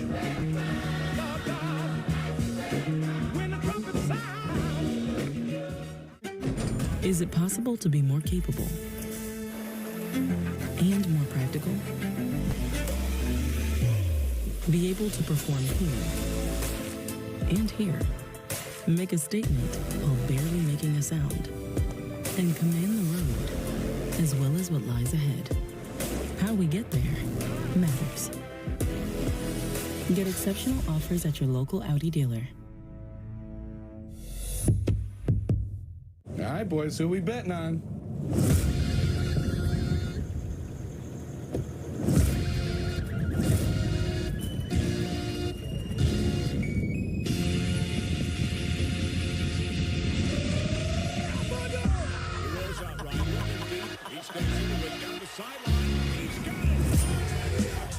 Wherever you bet, whoever you are. The Sportsbook for every kind of player. Hard Rock Bet. Roll with us. Everywhere but the seat. The seat is leather. Alan, we get it. You love your bike. We do too. That's why we're America's #1 motorcycle insurer. But do you have to wedge it into everything? What? Don't do that. This reminds me of my bike. The Wolf was about the size of my new motorcycle. Have you seen it, by the way? Happy birthday, Grandma! Really? Look how the brushstrokes follow the line of the gas tank. Hey! Brought my +1. Jamie. Hey fans, please join me and the All Rise Foundation on 9/9 for a special 99 auction. Proceeds will help kids reach their ultimate potential through camps, leadership programs, and mini grants that provide our future leaders with resources and support they need. It's amazing what we can achieve when we all rise to help one another succeed. Watch the Yankees game on Yes on September 9th or visit allrise99.givesmart.com for your chance to win incredible prizes for a great cause. On Monday, Aaron Rodgers is hopefully going to play his first full game in 20 months. And he said today when talking to the media he expects greatness because he's always been great. I'm paraphrasing. And I tend to lean toward Peter's feelings on this. We think he's going to be great after not playing for 20 months? I mean, that's got to be a different level of unbelievableness for him to be great after 20 months without playing. And that's what he's expecting. That's what everybody's expecting. Even Dan Orlovsky said, I think he's going to be better than he was in the year that he hit the broken finger. And that, well, if he's better than that, the year before that he won the MVP. You really think he's going to win an MVP this year? I don't think he's going to win an MVP, but I think he can be better than he was in 2022. So the 20 months means nothing. No, I do. Listen, Michael, I expect him to be a little rusty against San Francisco. Plus the fact that I'm sure this Niner team knows everything that Robert Saleh is going to throw at them, considering Robert Saleh, came from San Francisco. So I'm sure there's a lot of knowledge of what defense is going to be out. This is a tough matchup for the Jets. There's no question. It's a really good defense. It's on the road. So I think Rodgers is going to be fine, but I'm sure you're going to see some rustiness that will slowly go away as the season goes on. That's why I said I would have liked to see him in the preseason just to see how much we have to work with. But you take a look at how the schedule really eases up after San Francisco. I think by the time you get to week 3, 4, you're going to see what Rodgers is about. But, of course, the first few games, I would think he's going to be a little rusty. I'd be shocked betting the if he went first game? Am I what? Are you betting the Jets and the Niners? Is that one of your 3 picks? Not yet. I haven't done the work yet. I know. What are you leaning toward? Well, I'd be leaning towards the Jets just because because the Jets kind of surprised you. Look what they did last year. Yeah, This is a really good defense, right? They lose Rodgers and they still found a way to beat the Bills. So I don't know what the numbers. What is it down to? Because it's been fluctuating from like 6 to 3.5.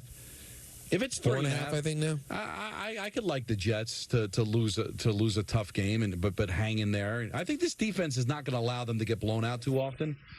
So I'll see if I even play the game. But Michael, both could be true that he's rusty, but through 17 weeks, you don't think he can kick off that rust and really have a good season? And if you tell me he's going to have a good season, that's more than enough for this team to be I'm not even a concerned about championship rust. caliber team. I'm not concerned about rust. Father Time gets everybody. Eventually. 20 months of inactivity. 20 months of inactivity when you're already pushing 40 to me is being very No, he's not underrated. pushing. He's pushing 41. Pushing 41 now. It's very underrated to me. And all of these people just keep... You know what it is to me, Michael? I think that even with experts, even with people who played the game and they know it backwards and forwards, I think they have been affected by Tom Brady. He has allowed people to believe that playing quarterback into your mid-40s is a thing. It's not. It's not. It was a Tom Brady thing. That's it. And I think people are forgetting that this generally doesn't happen. Right. People fall off a cliff at this age. Okay. Fine. But he did win MVPs in his late 30s. Yes. All right. Sure. So he was 39 last year, going to be 40. So the year before, he was 38, didn't have a great season for Aaron Rodgers, but certainly I think the Jets would take the stats from 2022 in Green Bay. So what was he, 37, winning an MVP? So I agree with you. Is he going to go out there and be competing for a Super Bowl at 43, 44 years old? I mean, that's going to be tough. I think it's going to get harder and harder. But the age of 40 in this league where you can't touch a quarterback, where you've seen him in training camp look like his old self, I'm less worried about it than you are. I think you're onto something about everybody thinking that you're going to be Tom Brady.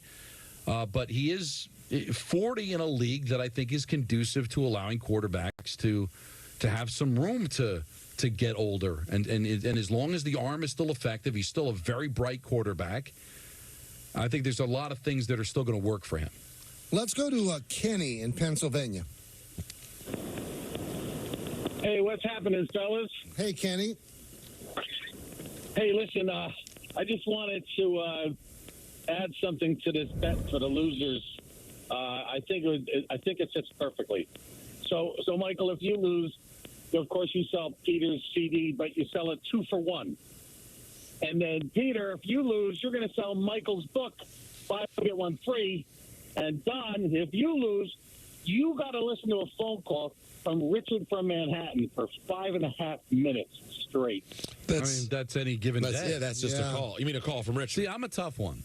I don't think that I like what you're saying about Michael and Peter. I need something better. But I don't understand, why do I have to sell 2 for 1? I don't get that. Yeah, like, what do you mean, Kenny? Like, it's insulting? Because that's just insulting the other person.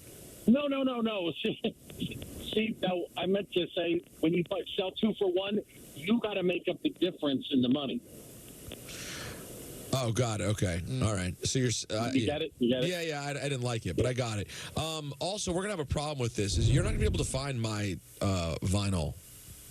I mean, you'll have to, like, buy them on eBay. It's not... You can't... I do have a box of them, but I'm not wasting them for this joke. Sorry. This is forever. As Don would say, why don't you just want to be? Don't you want to be great? I don't know. No, I mean, the answer is no when it comes to this. I think we want to be great 99.9% of the time. When we're making our punishment, we take a knee. And I don't get it. We should have fun. I don't enjoy being beaten, Michael, but I'm willing to make something happen to get people fired up for this picks. How about doing a cold plunge? Would you do that, Don? Oh, that would be... I don't like cold water at all. But you're on to something. But you do it. Now, where are we going to do this? Because there's things you're not allowed to do. Michael, have you ever done a cold plunge? No. So you mean like in the dead of winter? So after the picks are over? No. Oh, my God. Oh, my Running God. out, Michael, he can't help but can't go further. Help himself. You mean the polar plunge? No, we don't mean the polar plunge. Well, why not? We mean sitting in a gym in a tub of ice cubes that people do. Paul O'Neill does it every day. But don't you think it more aesthetically pleasing on Yes to just see me in my underwear like darts to the Atlantic Ocean? I mean, come on. No. Why do we... No. I want you in a tub of ice cubes. Don, you are such a wild man. You would do the polar plunge? Yes. I couldn't do it. Anthony, you do it? You're nodding your head like you want to do it. I've taken ice baths before. It's not that bad. But you've done the... Yeah, but I've heard these plunges are really difficult. I did the... I did one, what was it? Around 2 years ago for Natalie's birthday, we went to one of the Russian spa situations. What are they called again? Why am I forgetting the word? But, you know, where you sit... Yeah, a bath, whatever they're called, bathhouse, a Russian bathhouse. And one of the things is the ice-cold plunge. It's... I don't want to do it again. I did it. But first of all, I did it after being in like a sauna. I was melting hot first. Right. But then I did it. It would be funny to see you guys try to do a show in an ice bath. No, you can't last more than 5 minutes there. Are we trying to be great? I'll do 10. No, you die. You would die. Well, then you know what? If I have to die for the show. No, he will not die. I'm on the air. No, you would die if you stand there too much. You will not die for 10 minutes in an ice bath. I'm pretty sure there's... My friends produce a TV show with Kevin Hart called Cold as Balls, where they sit in an ice bath doing an interview, I think, for at least 10 minutes. I'm not sure, bud. First of all, Don, although he's in better shape than he was, he's not exactly, an Olympic athlete. What does that have to do with Yeah, my heart. Because I could, if I sat in a tub of ice cubes for 10 minutes, I could die at 63. Well, you think so? Listen, we'll have a doctor on site. You know Point what? is, I'll do it. That's my punishment. Lock it in. Lock it in, Jacob. That's ice bath. All So at right, least and we I'll got sell one Peter down. CD. All right, we got one down. And I'll sell Peter CD, and he can sell my book. All right, Pete. I would like to. No pressure on us. Yeah, I think the Atlantic Ocean can still be in play. We'll work that out. So you go out to Long Beach or one of these Coney Island February in Feb on Valentine's Day. The day, yeah, because this will be the Monday after the Super Bowl, after the pick has been determined. And I will tell you this. It would make great radio and television if we even just did the show out there somewhere, and we would have heaters and stuff, but we could all show how visibly freezing it is, and then Don walks off to jump, and the cameras follow Don as he jumps into. Oh my! See, but okay, now let's extrapolate this a little further, Peter. Go ahead. We're talking about great radio, great TV. What happens if at the time? What would you be, Don? Your birthday is the 13th, so. You 57 then? Yeah, I'll be just turning 57. He goes into the Atlantic Ocean and dies. How's that for the show? But why would I die? What would be the extreme he died of cold what? can give you a heart attack.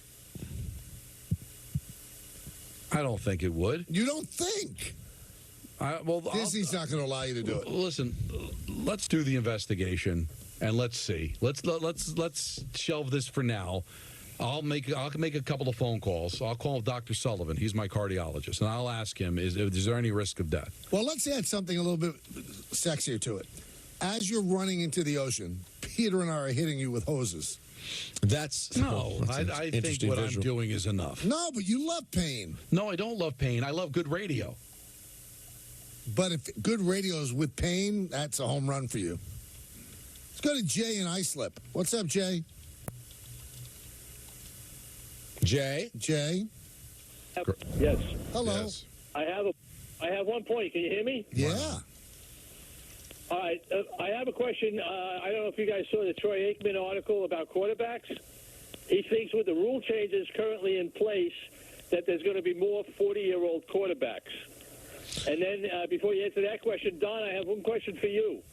Is there any chance you'll take over Sam Rosen's job as play-by-play man? Well, I don't know if that's in the offing, but I know that Sam's going to have his year, and we'll see how things shake down by the end of the season. But Steve Young used to come on, Michael, and say this is what the sport is now.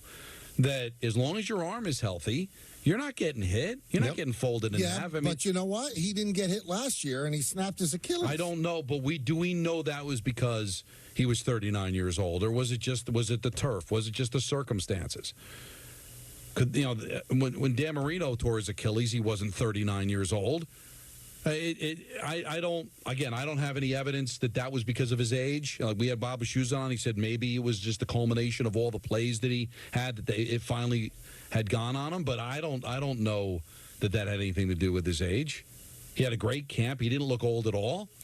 Played a preseason series, threw a touchdown pass. I didn't see any indication of age so far since he's been a Jet. That guy sounded like Danny's lost cousin. A little bit. Hey, NFL Week 1 is here, and a new season means new way.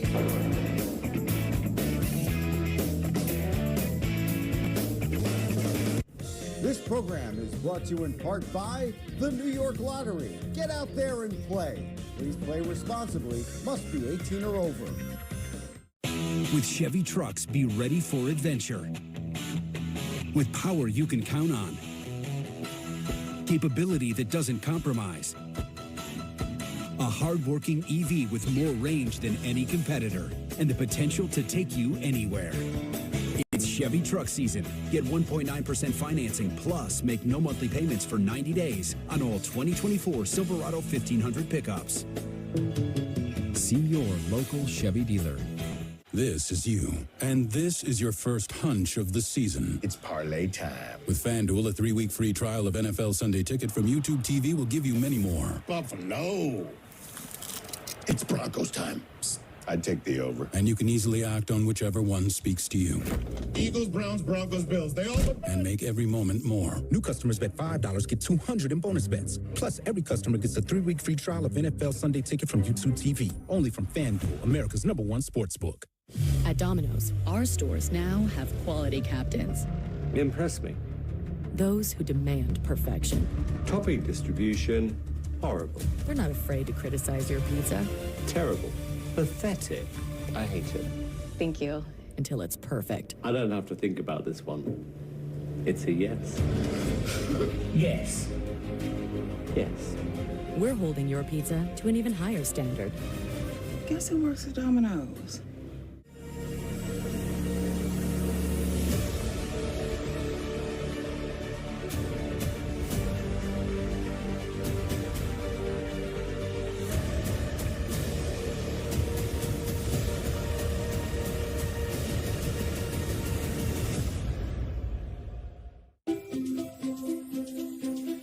We're all thinking about survival in day one. If a patient isn't going to respond to the standard therapy, then we owe it to that patient to come up with a treatment plan that's going to work for them.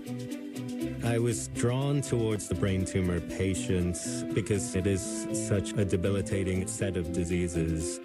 But we are putting our best minds together from both the scientists and the doctors. And we are finding out more and more about each disease.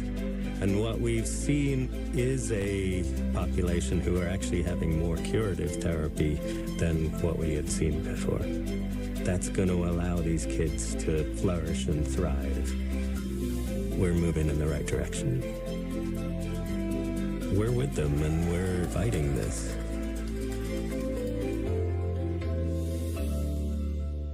Hi, I'm Kurt Angle. The Tunnel to Towers Foundation is paying off the mortgages for Gold Star families with young children. My dad served in the Army for 30 years. When he died, we didn't have any income, and we ended up being forced to move out of our house. And so I understand what these families are going through. And to have an organization like Tunnel to Towers give you a home to live in, I think that's just amazing. Donate $11 a month to support these efforts by going to T2T.org or calling 1-844-BRAVEST. The best ideas come from solving common problems. My problem? Like a lot of other men, I couldn't find a shirt that looked good untucked. So this became my passion, to design a shirt that captures the perfect balance between length and fit. Easy to say, not that easy to do. But with some innovative design changes, we did it. Our problem, my solution. Untuckit.com. Electricity flows through everything. Our movement, our passion, our drive. Can you feel it? Mustang Mach-E. Feel something electric. Right now, lease a Mustang Mach-E for $359 a month for 36 months. Only at your local Ford stores. Hi, I'm Sally. I'm from Phoenix, Arizona. I'm a flight nurse on a helicopter that specializes in trauma. I've been doing flight nursing for 24 years. I had a fear that I wouldn't be able to keep up. I wanted all the boost I could get. I heard about Prevagen from a friend. I read the clinical study on it, and it had good reviews. I've been taking Prevagen now for 5 years, and it's really helped me stay sharp and present. It's really worked for me. Prevagen, at stores everywhere without a prescription. Chris Sheeran back here for the Michael K. Show. The NFL kicks off tonight with an AFC title game rematch with two of the game's best quarterbacks going head-to-head in Patrick Mahomes and Lamar Jackson. Jackson threw a huge pick in the end zone with just under 7 minutes left to play, down by 10 in that title game. The Ravens did add a late field goal but lost by a touchdown. The Chiefs then would go on to beat the 49ers in the Super Bowl, of course. The Chiefs, Ravens, Niners, and Eagles are the top four favorites as we enter play in 2024 to make it to the big game. The Chiefs are looking for a three-peat this season. No team has accomplished that yet. Mahomes and Jackson will meet for a sixth time. Mahomes has taken 4 of the first 5 meetings of both quarterbacks who started their careers back in 2018. Maybe the X factor will be Derrick Henry for the Ravens. The former Titan has his second highest career average of yards per game against the Chiefs at nearly 112 per meeting.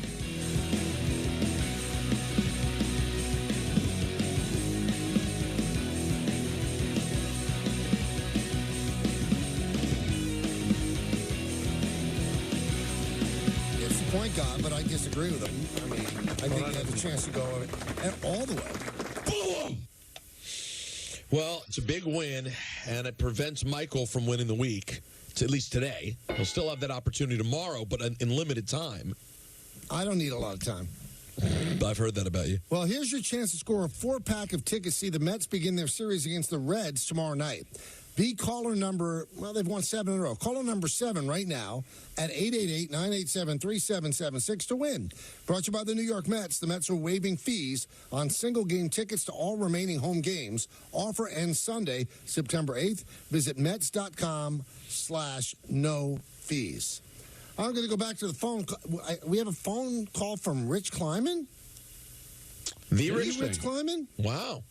Cool. I haven't talked to him in forever. Rich. I think he got disconnected. Oh, wonderful. All right, that was your chance. We lost him. Let's go to Tom in Hopewell. Tom. That was great. Hello, Hi, Tom. Listened to your show for years. Nice. And first-time caller, though. Thank you. I've been on hold for 2 hours. I hope it's going to be worth it. Let's see. That's good. I have 2 things I wanted to say. One is, I think Paul O'Neill had the greatest attitude a player could have. He loved to win, but he hated losing more. He would run through a wall. He would run through fire, whatever it took not to lose. Not to lose was more important than winning to him. And I would totally respect that attitude. The other thing is, when you have a person in authority like Boone, I call him Baboon, by the way, who says, very creative. That's the. Go ahead. When you have, that's okay. When you have a guy like Boone who says losing is part of the game, well, that's some you win a lot, some you lose, some get rained out. That's true. But when you say it like that, you're giving your players the okay to lose. And I think that's the biggest mistake. Boone is getting I never heard him say it. Where did you hear him say that, Tom? First of all, losing is part of the game. But when did you hear him say that? It's not part of the game, and you would never say that. He said it. He said it on the Yes Network after one of the games. They were saying something, and he stated that. I should have wrote the date down or the game down. Well, that's all right. I believe you, but I think you're taking the football and running with it there. I mean, and we thank you for the phone call. It is part of it. That doesn't give the players, carte blanche to lose. Then everybody wants to blame Boone about everything. The players are the ones not performing, not Boone. The players aren't performing. Is it Boone not running to first base? But it is Boone that defends the players who aren't playing well or not hustling. That's a good point. And that's where I think he ends up sets getting himself burned. up. Yeah. He puts himself in sort of the crossfire there. Let's go to Mitch in Chicago. Hey, Michael, Don, and Peter. Thanks for taking my call. You got it. Quick question. So, I wanted to touch on the Yankees. I'm a big Yankees fan. I watch 162 games a year. But I know there's going to be ups and downs. But there have been 2 things over the last month that have just driving me crazy. One is the Clay homes continuing to close. I know that's over. Thank God they took care of that situation. But the other is Dominguez marinating in AAA. I know that Boone loves to give this guy's confidence. He loves to stick with Verdugo through the good and the bad. But every time I look up, Dominguez is doubling or homering every game.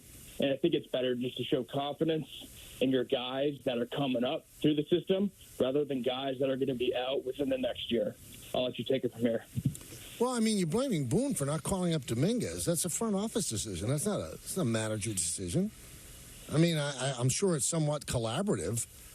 And I think that Dominguez still could get called up, and we thank you for the phone call. You're saying marinating in the minors for months. That's a little dramatic, and also it's a false narrative. He didn't start hitting till 3 weeks ago. He'd been on the IL with an oblique injury for 2 months after that. So, Mitch, I mean, he wasn't marinating. He just got hot recently.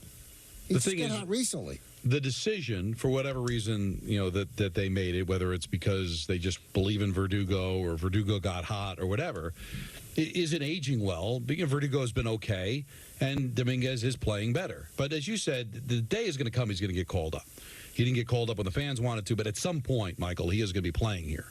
Well, the bad thing is when Boone says yesterday that Verdugo's banged up. Well, we didn't know that. So if Verdugo is banged up, then bring up a guy that's healthy. That's going to run hard to first base all the time. Just saying. Rich Kleiman is on the phone now. What's up, Rich? What's up, guys? There he is. Call in. What's up, man? Wow, thank you. It's been a while. I haven't talked to you in 2 years. Yeah, we missed you. I know. I had to demand that I come on today in order to get on the show. You guys don't invite me anymore. Oh, please. You have an open invite. Come on. Well, I didn't know that. All right. I just needed to hear that. I had to talk to you guys about this text I got from Rosenberg yesterday, bro. Oh, what happened? What happened? No, we got to dissect this. There's so many problems with it. What? Go ahead. What is it? Are you ready? Yeah. Yes. Out of nowhere, 9 o'clock last night, this is what the guy texts me. Okay. If you run into extra ticks for Big Foe tomorrow, holler at me, smiley face. He used a smiley face emoji? But what do you mean, run into semifinal tickets? Where are you running into them? Listen, you're Rich Kleiman, for God's sake. I don't know. They probably could fall out of KD's back pocket, for God's sake. It's the reason he's friendly with you. No, hold on. That's not true. All right, maybe it's on the table. Well, I've never asked him for tickets. Sounds like that's what Rich is concerned about, well, right? That does sound that way, but no. No. Guys, we've been friends for 25 years before Kevin was in the NBA. Thank you. This was just a shameless, tiptoeing around asking me for tickets. You know him for 25 years. He's one of the great schnurrers of all time. So if a box of tickets fell off a truck, keep him in mind. No, this is what. First of all, I could tell from the text he doesn't even really follow tennis. Not true. Oh, well, because he plays Friday. Yeah. Well, no, you just don't ask for tickets to the semifinals. You just don't ask for them out of nowhere like that. Well, no one runs into them. Well, no, hold on. First of all, that's why I asked you, because you're supposed to be a big dog. I didn't reach out to an intern at the USTA. Right. You're Rich GD Kleiman. I saved it for a big ask. GD. GD. God, you know. Well, God. Yeah. Okay, fine. How about Rich MF Kleiman? Does that make more sense? You're Rich MF Kleiman. Yeah. That's that why. Does make more sense. That was why. Rich, I go to the U.S. Open every year. I told you this year I came up short, so I reached out to a big dog. Tiafoe's from the D.C. area. I don't know if you know this. You have some connections to the D.C. area. You've shown pictures of yourself with your feet up, your delicious drink in hand, front row at the U.S. Open. Shoot or shoot. I took a shot. No. Don't make me into that guy. I did not post my feet up with a delicious drink in hand. Stop it. Let me go see what you posted. You posted something. You know what doesn't make sense to me, Rich? If you want to go to the Open, if you want to pop up out of nowhere, and it's not the first round or second round, and you want to reach out for tickets, you just got to go for it. You got to say, I want to go see Big Foe on Friday night at the semis. Let me get 2 tickets. That's who I happen to run into them. Yeah. Don't very passive aggressive, Peter. Yeah. So you think that I soft shoot it? I should have been direct. Like, hey, Kleiman, Rosenberg, send me tickets. Yeah, because if you're supposed to be a big dog too, you can't tiptoe around. You sounded like an intern. You sounded like the intern. Oh, very true. This really, you know what? What a call. This hurts. I've learned a lesson today. But Rich, how about this? Think about this. He does an afternoon drive show on ESPN. ESPN owns the rights to the U.S. Open. All he has to do is call a bigwig in Bristol and see if they have tickets. He's bothering you. How do we know he didn't? Mike, I say this to him all the time. The guy's got the hottest morning show in New York City. He's on with U2 legends. He's on ESPN midday, and he can't get a ticket to a single sporting event in New York City. I don't understand it. It's sad, is what it is. You know what? He doesn't realize the power he has. That's the problem. And that's our job, guys. We got to tell him how powerful he is. And guess what? I'm on my way to the Open right now for the women's semis. Of course you are. And I'll be there tomorrow night for the men's semis. And we'll work on your ticket hookup for next year, Peter. For next year. You know, the worst part was, Peter, he does have tickets to see Big Foe. Of course he's not giving you one. No, of course. He's going to see Big Foe. I love that about you, Rich. You know what? Maybe if it ends up being Sinner Fritz Sunday in the middle of football, Yeah, I'm good. I'm good on Sunday. I'll be doing something. But I love you, Rich. Thanks. Love you guys. Later. Bye, Rich. All right. I'm sorry. Wow, that is such a passive-aggressive, like, wimpy way. I think I did it exactly right. Hey, if you run into tickets, by the way, I'm picking the Commanders to make the playoffs. Don, do you have any problem? If you're going to do it, I should have been more aggressive than that. That's the problem. The smiley face, I mean, it's emasculating. I really, you know what? In the words of Don LaGreca, I'd do it again.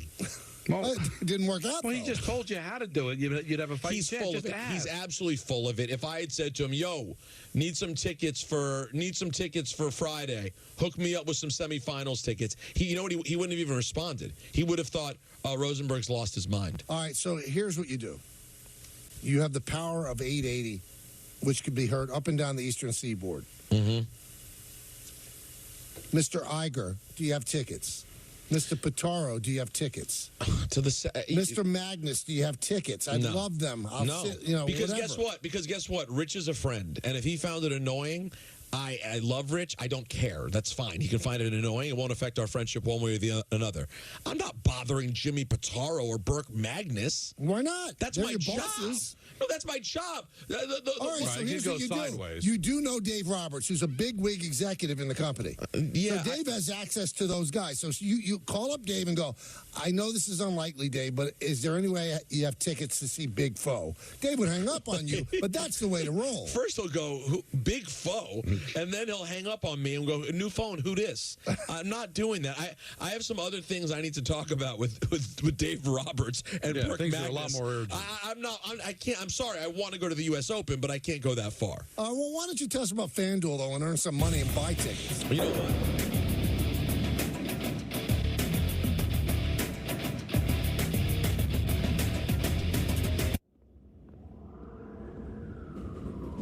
Listen, I spotted it from the start.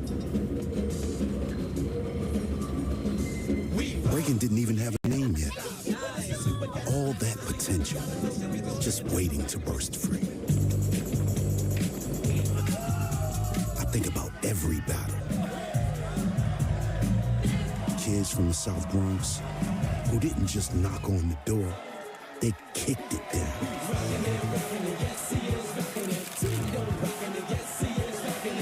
And today, what I saw in us is the same thing I see in you. It's your time. It's all about spotting it early. And if you do, no victory is out of reach.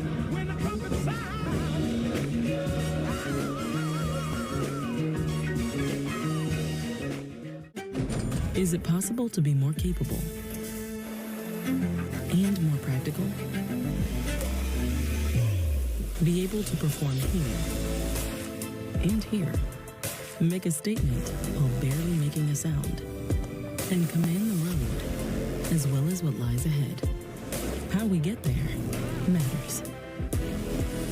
Get exceptional offers at your local Audi dealer. All right, boys, who we betting on?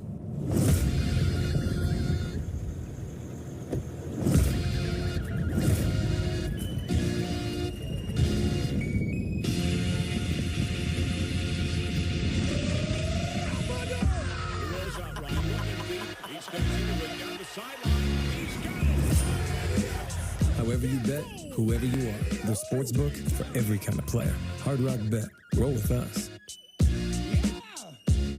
Don't mind me. I'm just the flu. I'm quite harmless, really. And when people ask, but aren't you linked to dangerous flu complications like pneumonia, heart attack, and hospitalizations? I just say, but I'm just the flu. It's him. Who? I'm just the flu. Demand more from your flu shot. Sanofi higher dose flu vaccines are proven to provide better flu protection than standard dose flu shots in older adults. They've even been shown to better protect against flu-related complications. Don't get Fluzone high dose if you've had a severe allergic reaction to its components, including egg products, or after previous dose of flu vaccine. Don't get Flu Block if you've had a severe allergic reaction to its components. Tell your healthcare professional if you've had severe muscle weakness after a flu shot. Fainting has occurred. People with weakened immune systems may have a lower vaccine response. All flu shots are not the same. Ask for a Sanofi higher dose flu vaccine. Talk to your pharmacist or doctor about Fluzone high dose or Flu Block. If you're an asbestos victim, pay close attention. Billions of dollars are being paid out to people like you. We should know. We're Whites in Luxembourg, the law firm that already won over $9 billion for men and women just like you. That's right, over $9 billion for mesothelioma sufferers and their families. We know you're short of money, and we know you're short of time, so we fight hard. Call Whites in Luxembourg at 917-LAWYERS. That's 917-LAWYERS. Whites in Luxembourg, winning big for the little guy. Doug. And if we win, we get to tell you how Liberty Mutual customizes car insurance, so you only pay for what you need. Isn't that what you just did? Service! Stand back, I'm gonna show ya how Doug and Lima roll ya. You know you gotta live it if you wanna win. Time out. Only pay for what you need. Liberty, liberty, liberty, liberty.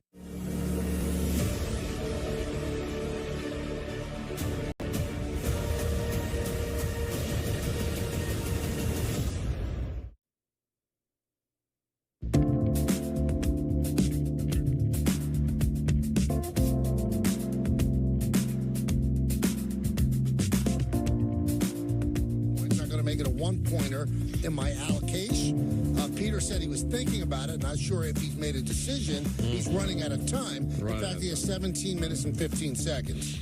I know, it's weird. It's weird. I'm still adjusting to ENN not ending the show. You know? A lot of people are. Which, by the way, means that tomorrow, guys, if your favorite thing about our program is the NFL announcer lineup, you will need to listen to ENN at 4:30 tomorrow. Yes. So just remember, your special... I'm so glad I'm doing the Yankee Cubs. Your special Football Friday, you're trying to get that. It will be coming at you 4:30 tomorrow. And also, breaking news over here. Breaking news. We talked about whether or not it would happen. It is happening. It is official. We have Sal Pal in Sao Paulo. See?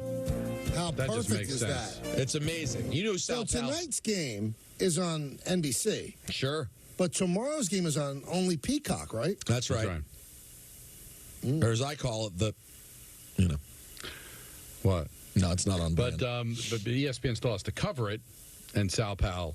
Sal Pal's covering for ESPN. You know him and the Eagles. Mets, they've won 7 in a row. They play the Reds, who just swept the Astros, so there's no gimmies anymore. No. But there are certain teams that you should beat. The Mets have been doing that. They swept the White Sox. And Don said this yesterday. They didn't pound them. The games were closer than they should be, but they won. There are no style points. That's all you care about. The Orioles lost the game to the White Sox. The Yankees lost the game to the White Sox, by the way, in embarrassing fashion. Yankees just lost 2 out of 3 to the Texas Rangers, who are 9.5 games out of a playoff spot. They lost 2 out of 3 to the Cardinals, who are not a good team. They lost 2 out of 3 to the Nationals, who are not a good team. And it's been an unfortunate run. It really has. And we gave you this number earlier. First 70 games of the year, the Yankees were running away with things. And you can't say, well, then there were injuries, because that's what happened 2 years ago. And that's what happened this year, last year. They did this without Garrett Cole, the reigning Cy Young winner. They were 49-21. Now, since they played 140 games, it's an easy split, right? Mm-hmm. So the second set of 70 games, they're 31-39.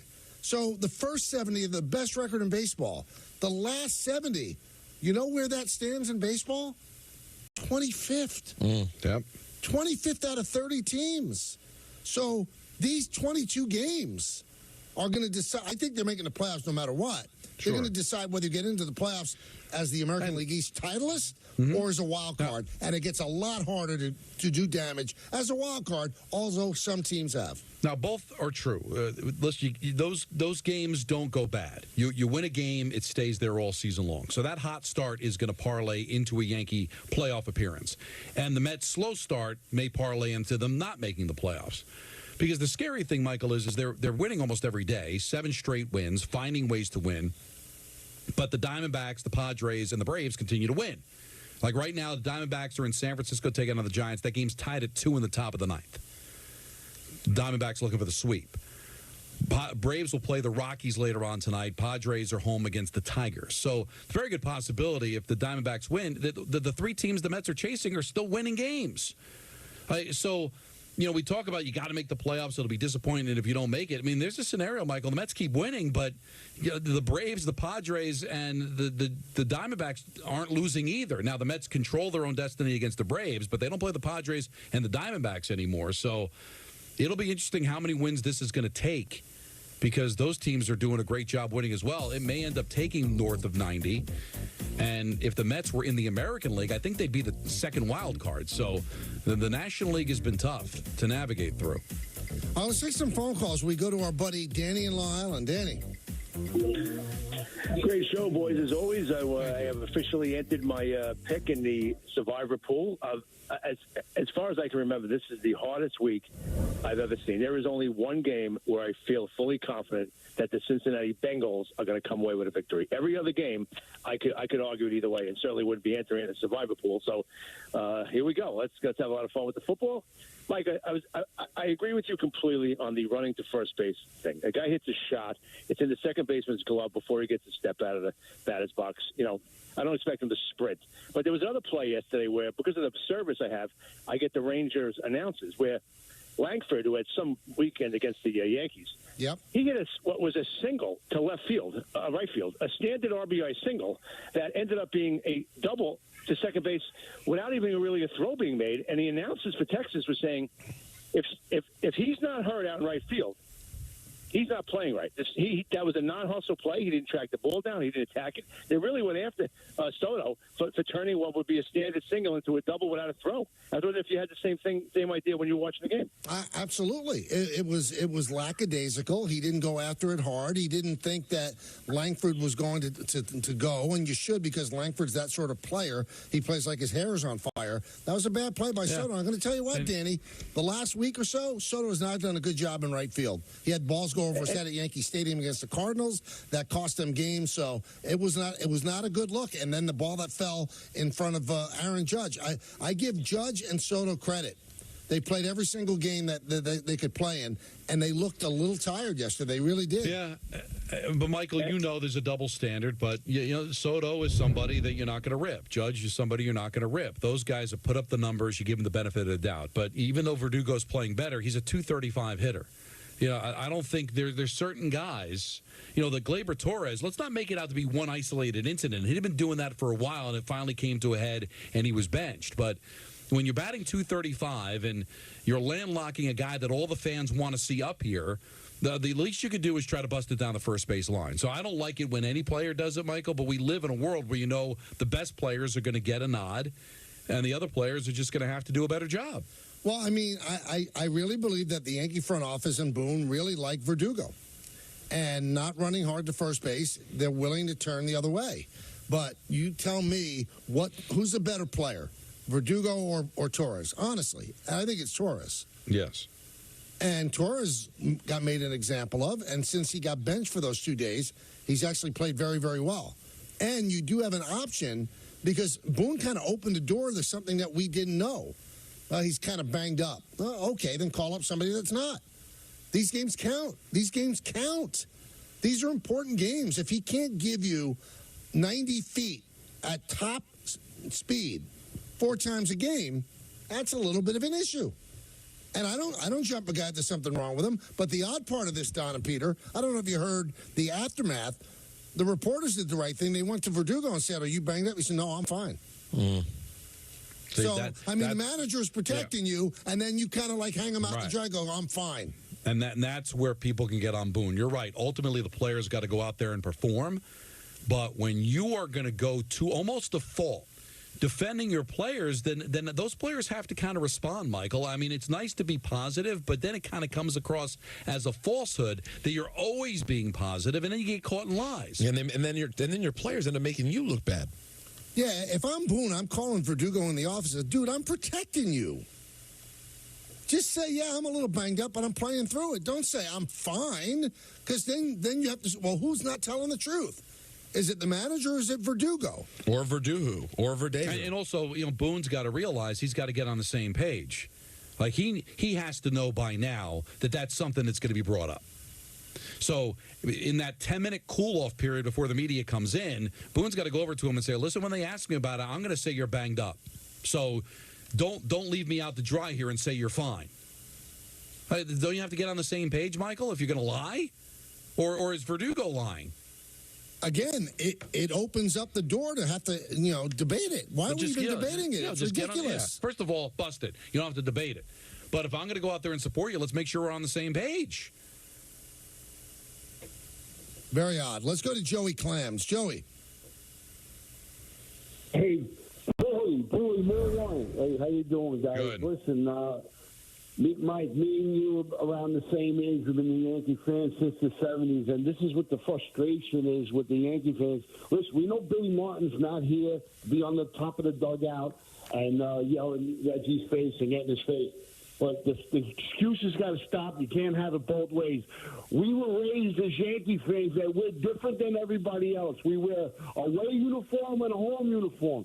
We dress different. We look different. We're a secret society. We're an institution. That's what the problem, the frustration is with us Yankee fans, is that you can't have it both ways. All right, it's good one day and it's good the other. No, it's got to be a set of rules and set in. We don't do that this way. But Joey, when are you going to realize that maybe that's not the case anymore? You hold this organization to a standard, but I don't know if that standard exists anymore. Well, you keep saying we don't do that with the Yankees. Well, apparently you do. But you can't have it both ways. Well, so when are you going to, as a fan, decide that now I'm going to go the other way? I get it. No, never. All right. Well, then that frustration is going to continue. That's garbage. It's garbage. You got to have a set of rules. One way. You play to win, and that's it. You got. I will tell you one thing. I will tell you one thing, Joey. It's not a problem or a situation that is particular to the Yankees or endemic to the Yankees. Athletes are not criticized or disciplined anymore. Those times are few and far between. That's why it was such a big deal when Gleyber Torres got spanked in public. It's just not done.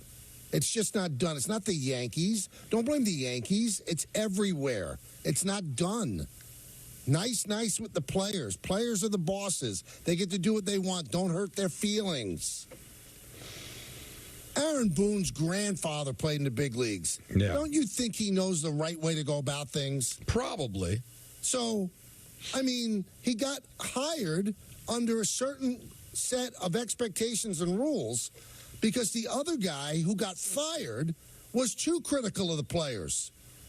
So now he's going to get a job, and 7 years later, he's going to start being critical of the players when the rules of engagement, obviously, for all managers and coaches, are completely different than what they used to be. But if you're going to talk the talk, you got to walk the walk. And what I mean by that is they talk the talk. No facial hair. We don't have our names on the back of the jersey. We're not selfish. It's all about the name, all about the player, not about the name. We're different. We run things differently here. But you don't.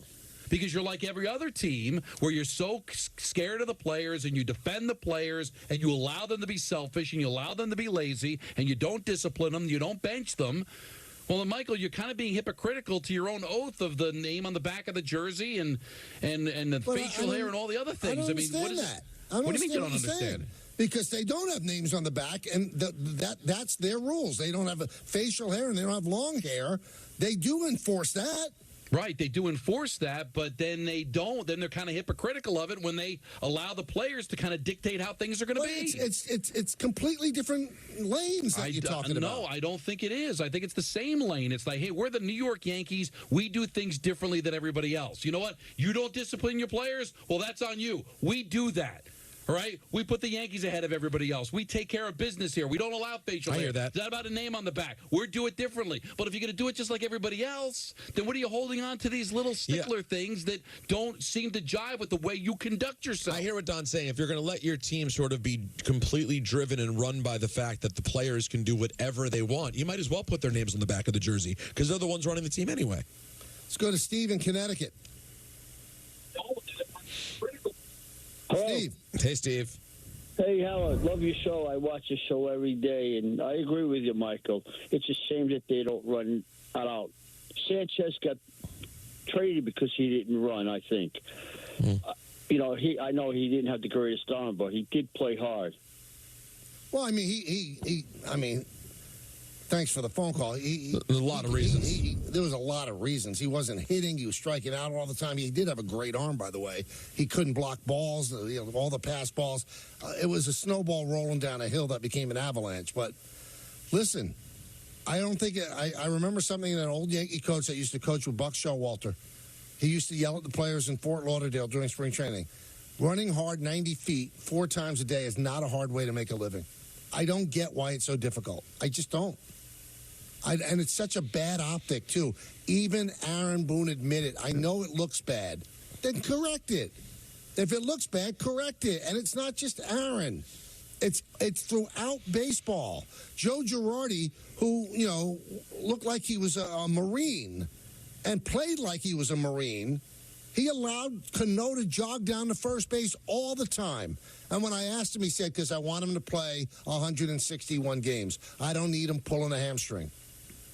Anthony Volpe doesn't pull hamstrings running hard to first base every at bat.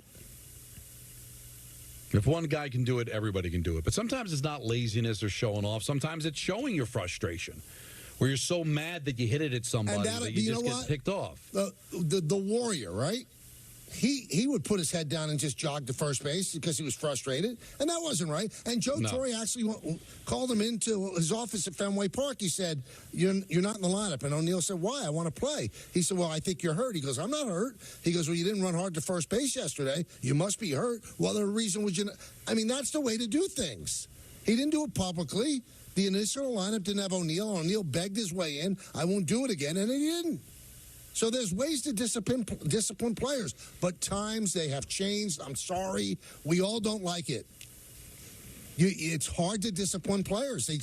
They don't believe that that's the proper way to get the most out of them. Well, as I've said many times throughout this season with Boone, I know he's not going to discipline players, and I don't think he needs to air them out publicly. I do think, though, it's about this team striking a tone, and that's not just Boone. We heard it in Stroman's comments yesterday as well. It's about accountability and being able to call it out when you're just not playing well, without the verbal diarrhea every time we have a conversation about what happened. And you can't keep, another narrative that was going around the room yesterday. It's Aaron Boone's favorite phrase. It's all in front of us. No, it's not anymore. There's 22 games left. It's not that much in front of you anymore. No, unfortunately, the last 70 are behind you, and they were not good. They were not good, and it's put you in a situation where these 22, every single one of them is like a playoff game. So you can't have this laissez-faire attitude. Well, you know what? We got to trust our process. If we do things the right way, it'll turn out right. Well, it hasn't turned out right in the last 70 games. 31 and 39. That's black and white right there. That's not us giving an opinion. After being 28 games over in the first 70, there are 8 games under in the next 70. That's a long stretch of being below average. Now, the good news is the narrative can change. 22 games doesn't seem like a lot, but you go out and go 20-2 in that span, you could completely turn everything around. And the Mets the other way. I mean, the Mets have games left, but, if they don't play well, that could change the narrative, too. So there is still time for the Yankees to kind of flip the script here and change it. You know who's coming up, Don, right? Dan Grassa. Sure, and it's an 88 vehicle because the Mets are off. And the Giants won, by the way, so good news. Diamondbacks lose. And also, you'll be happy to know that Go Away Little Boy is now a post on Talking Yanks on Instagram. And on Awful Announcing. In the words of Billy Joel, life is a series of hellos and goodbyes. I'm afraid it's time for goodbye again. See you, everybody. That's a wrap on the show for today. Coming up next, a little live minor league baseball action. High A style. The Asheville Tourists take on the Yankees affiliate, the Hudson Valley Renegades. For all of us here on the Michael K. Show, this is Chris Sheeran saying have a great night, have a great weekend. We will see you Monday because of the Yankees and Cubbies tomorrow afternoon. Have a great one, everybody.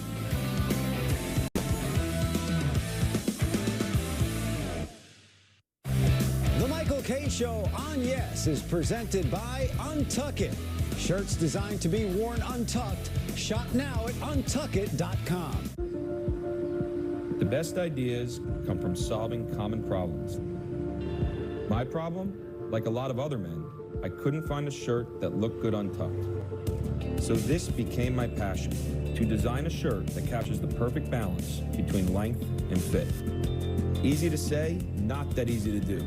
But with some innovative design changes, we did it. Our problem, my solution.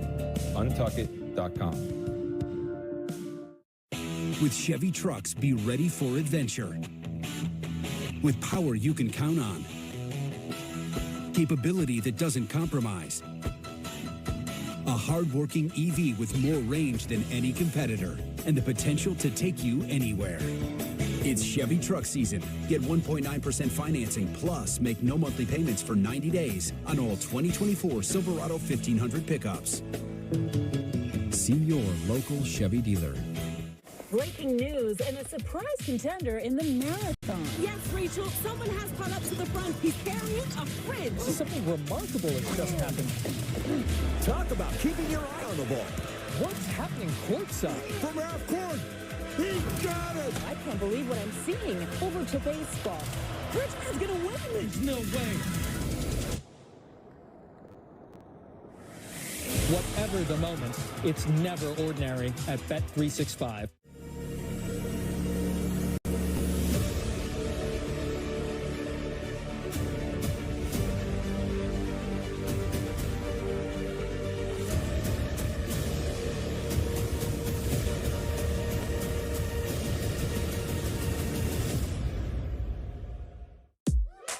Teachers are dynamic leaders, shaping a new generation, innovating how they teach to prepare students for our fast-changing world. Achieving this takes skill and expertise. They're tireless explorers, creatively discovering a universe of solutions, telling stories, experimenting, inspiring, mentoring, connecting cultures, and connecting with each other. Leading by example. Experience the unique joy of helping students thrive. Teaching is a journey that shapes lives. Are you ready? Explore teaching at teach.org. For years, one company has battled to deliver business products the next day with no freight charges. Now, WB Mason, with their famous fleet of trucks and drivers, faces their biggest challenge, rescuing shipping and packaging buyers from expensive freight charges. That's right. Now, boxes, stretch film, and packaging tape are delivered the very next day at amazingly low prices. So, who do you call for fast delivery and no expensive freight charges? Who but WB Mason? Everybody be asking me, man, does the Bluetooth actually work? Bro, you get a month for free. It's free. Why are you asking me and not finding out for yourself? The first month is free. Go get you some chewables, man, all right? Your memory is an amazing thing, but sometimes it can start to slow down. But did you know Prevagen can help keep your memory sharp? The secret is the powerful ingredient apoaquarin, originally discovered in jellyfish and found only in Prevagen. In a clinical study, Prevagen was shown to improve memory in subgroups of individuals who are cognitively normal or mildly impaired. Stay sharp and improve your memory with Prevagen. Prevagen, in stores everywhere without a prescription. You know, when I take the bike out like this, all my stresses just melt away. I hear that. This bad boy can fix anything. Yep, tough day at work. Nice cruise to sort you right out. When I'm riding, I'm not even thinking about my painful cavity. Oh, you shouldn't ignore that. And every time I get stressed about having to pay my bills, I just hop on the bike, man. Oh, come on, man. You gotta pay your bills. You don't have to worry about anything when you're protected by America's #1 motorcycle insurer. Well, you definitely do. Those things aren't related, so... Oh, that is a vibrating pain. New York, you never fail to amaze us. You take our power and you make it powerful. We're building the clean energy grid every New Yorker deserves. This is energy for every day. I was diagnosed at 65. 37. Earlier than most. Every 9 minutes, someone is diagnosed with Parkinson's disease. And every one of them can turn to the American Parkinson Disease Association. Visit apdaparkinson.org to learn more and show your support today. Why?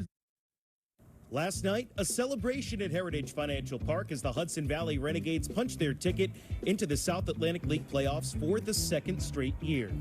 Tonight, the Renegades continue on their last series of the year, taking on the Asheville Tourists, the high A affiliate of the Houston Astros. And with that, we welcome you out to the WMC Health Club Lounge at Heritage Financial Park. Alongside Jordy Fee-Platt, I'm Joe Vasile. You're watching the Renegades on Yes. Jordy, yesterday the Renegades clinching a playoff spot, and they did it in a way that they've won a lot of games in the second half of the season. Strong pitching and a great performance here at home in Wappingers Falls. Trent Sellers has been excellent, arguably the best pitcher in all of minor league baseball since the end of June. 3 2/3 scoreless innings, a career high 8 strikeouts for Sellers, and then the bullpen behind him, excellent to record the 18th shutout of the year for Hudson Valley. That leads all of minor league baseball. Got some timely hits. That's been the key all second half at Heritage Financial Park. Another one of the keys has been some of the reinforcements coming up from Tampa, and perhaps none have been better than George Lombard Jr., the number 3 prospect for the Yankees. He had his defense going right away when he was called up at the beginning of August with an amazing defensive play at shortstop, a Derek Jeter-esque play a couple of weeks ago, and now a current 10-game on-base streak for Lombard. Hard hit balls are finding holes now for the young shortstop, just 19 years old. Going to be really exciting to see Lombard do his thing out there tonight here at Heritage Financial Park. It's just an absolutely beautiful evening here in the Mid-Hudson Valley. Renegades getting ready to take the field right now ahead of the national anthem.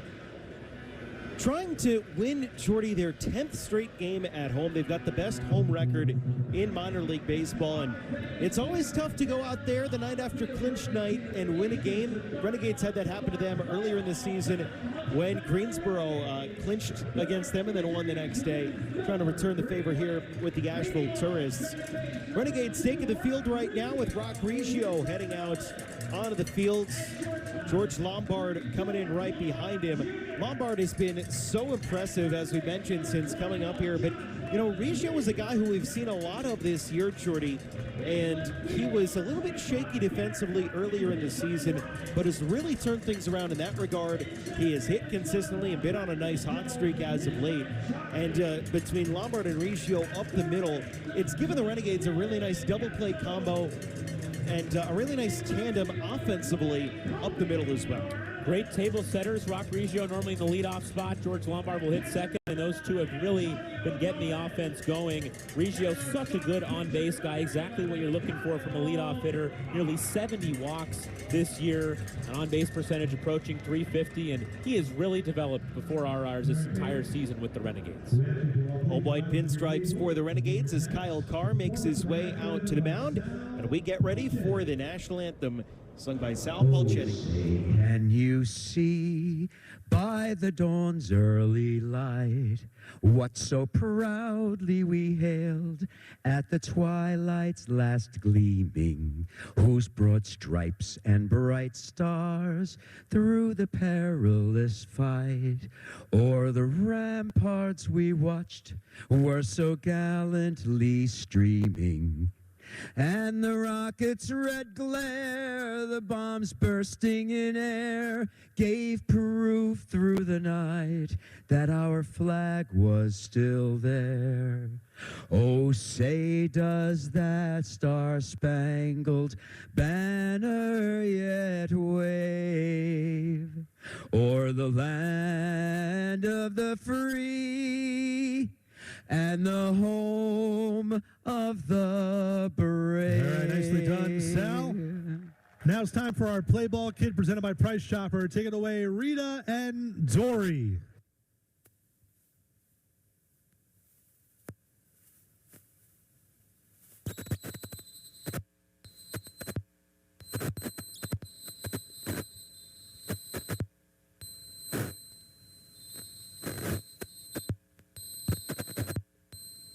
A bit offensively in the first two games of this series, just 6 combined hits for the Tourists in the first 2 games.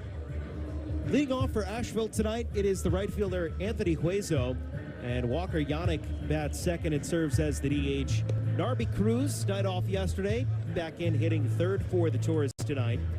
Garrett Gilmet catches and hits cleanup. Oliver Carrillo is in left field hitting 5th. Corey Morton plays center field and bats 6th. After him, Justin Trimble, the first baseman, hits 7th. Ryan Johnson at shortstop hits 8th. And Alejandro Nunez, the second baseman, is the number 9 batter. We just got a look at Kyle Carr warming up on the mound. It was a little bit of a rough start last time out for Carr on the road down in Jersey Shore. Gave up 6 runs in 4 innings, but have been really good since the All-Star break. Before that, with an ERA of about 1.36 in his previous 7 starts. So looking to get back on the right track here tonight. Yeah, he's shown tremendous progress this season, especially getting the chance to go back home to California post All-Star break and then get that chance to come here and perform so well. A couple of pitches that he's added have really helped, a 2-seam fastball and a cutter that he's used a lot more. The velocity has been up. You mentioned the blip his last time out against Jersey Shore, but in general, this has been a really excellent stretch for Carr. Since about mid-July, he's been a really important part of this second-half run for Hudson Valley. 3rd-round pick of the Yankees last year out of Palomar Junior College in Southern California. He's got the lefty Anthony Hueso to lead things off during the first inning as he works out of the windup. First pitch of the night, little grounder to third base. There's Dylan Hasso up with it. Throw across to first, gets Hueso 1 pitch and 1 out for Kyle Carr. Start his night, pretty good opening for the left-hander. Going to get back on that right track. Walker Yannick now up to the plate. Let's set the defense for the Renegades behind Carr tonight. We just saw Dylan Hasso at third, throw it over to Josh Moylan at first base. It's Rock Reggio at second, George Lombard at shortstop. Garrett Martin, Brendan Jones, Kobe Morales left to right in the outfields. First pitch to Yannick misses high and outside. It's 1-0. Antonio Gomez behind home plate. Really been playing well for the Renegades over the last month and a half. 1-0 pitch is upstairs. 2-0 on Yannick.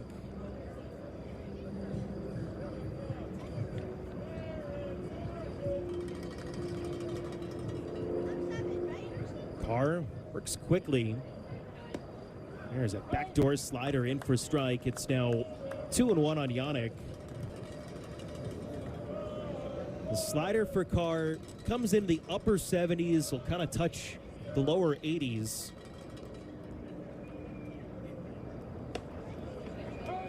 There's the cutter at 89. It's now 2-2 on Yannick. 2-seam and the 4-seam fastball for Carr are more in that 91 to 92 range. The cutter maybe a mile or two slower. He's got the sweeper, then a changeup and a curveball that'll drop in from time to time against righties. 2-2. It's missed outside with a breaking ball now. 3-2 on Yannick. So just an array of pitches for Kyle Carr, and he seems to have added more and more as the season has gone on. Yeah, him developing those 2 pitches, the 2-seamer and the cutter, has transformed his season. There's no question about it. 3-2 is on the outside corner, and Yannick down looking. Caught him at the 2-seam fastball. Framed well by Antonio Gomez, and there's now 2 gone in the inning as Carr's got his first strikeout of the night. By the way, the Renegades defense is brought to you by Westchester Medical Center Health Network, proud to be the official hospital partner of the Renegades. Thank you, WMC Health, for advancing care here. Visit WMCHealth.org to learn more. First pitch to Darby. Cruz is in for a strike. Fastball at the knees. It's 0-1 on Cruz. Cruz hitting .271 on the season, but has been struggling a little bit lately. 3 for his last 18. Pitch is upstairs. Now 1-1 on Cruz. 779 OPS.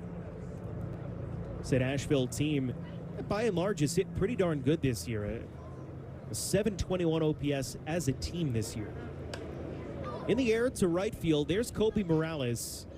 Tracks back, sunglasses on, makes the catch. For the third out of the inning, and that is an easy 1-2-3 for Kyle Carr in the top of the first.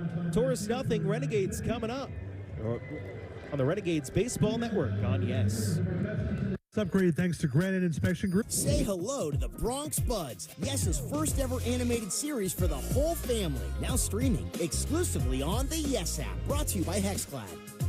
This Labor Day, A.J. Perry salutes you, the American worker. Come home to comfort by taking up to $2,024 off a qualified new HVAC system. This Labor Day special is valid for a limited time only. Call 844-668-7555 to schedule your appointment. It's a big match, and only the best will win.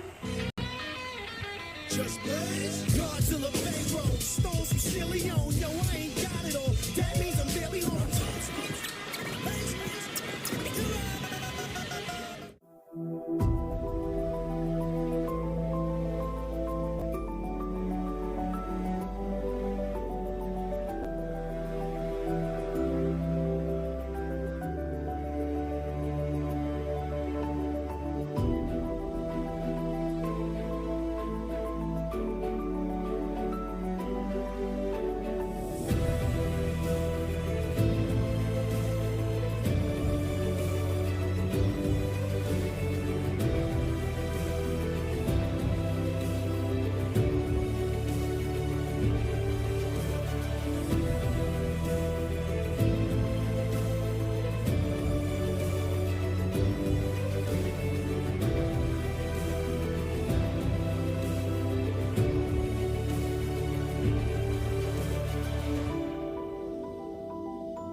Second baseman, number 2, The Rock Riggio, number 2.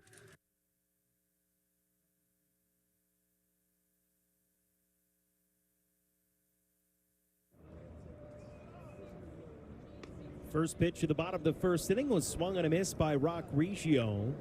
It's the count 0-1 on the Renegades leadoff man. Will be followed up by George Lombard Jr. and Josh Moylan. And it's tall right-hander Manuel Urias. 6'6" righty. Timeout called. Has to reset the pitch clock.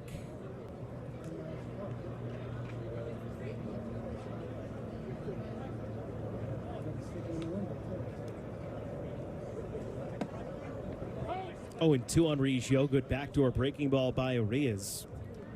This year, Urias 2 wins and 10 losses, a .650 ERA. Better than a strikeout per inning, though, in 99 frames.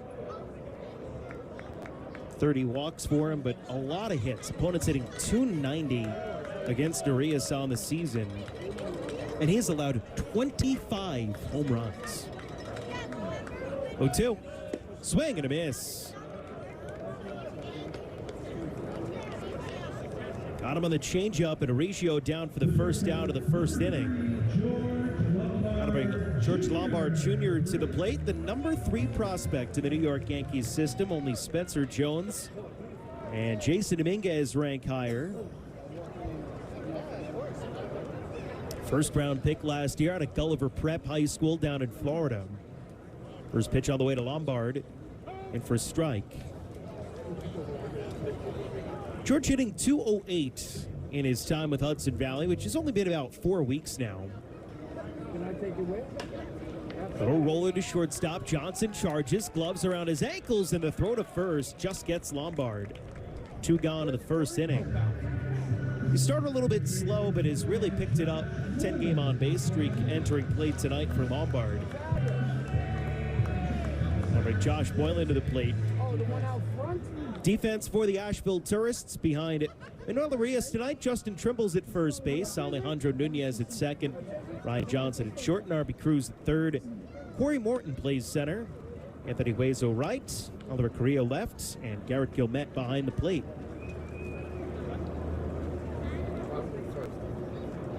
Arias steals. Little roller foul at the first base line. Now 1-1 on Moylan. Defense brought to you by Westchester Medical Center Health Network, proud to be the official hospital partner of the Renegades. Thank you, WMC Health, for advancing care here. Visit WMCHealth.org to learn more. Moylan lines the 1-1 pitch down the right field line. He's turning first, looking for extra bases. Hueso bobbles in right field, and Moylan slides in safely with a 2-out double. Josh Moylan has been a crucial part of this Renegade season all year long at the plate. He's such a good on-base guy, and as time has gone on, he's started to hit the ball harder and harder and do stuff exactly like that to get into scoring position in the heart of the Renegades order. He's really stepped up after some key guys were moved up to Double-A Somerset earlier in the year. Moylan's development this year, part of what is called the Rick Guarno effect. Rick, the hitting coach for the Renegades. First pitch to Garrett Martin, misses low, count 1-0. There's stickers and everything. It's great. It's a great looking sticker. I want one myself.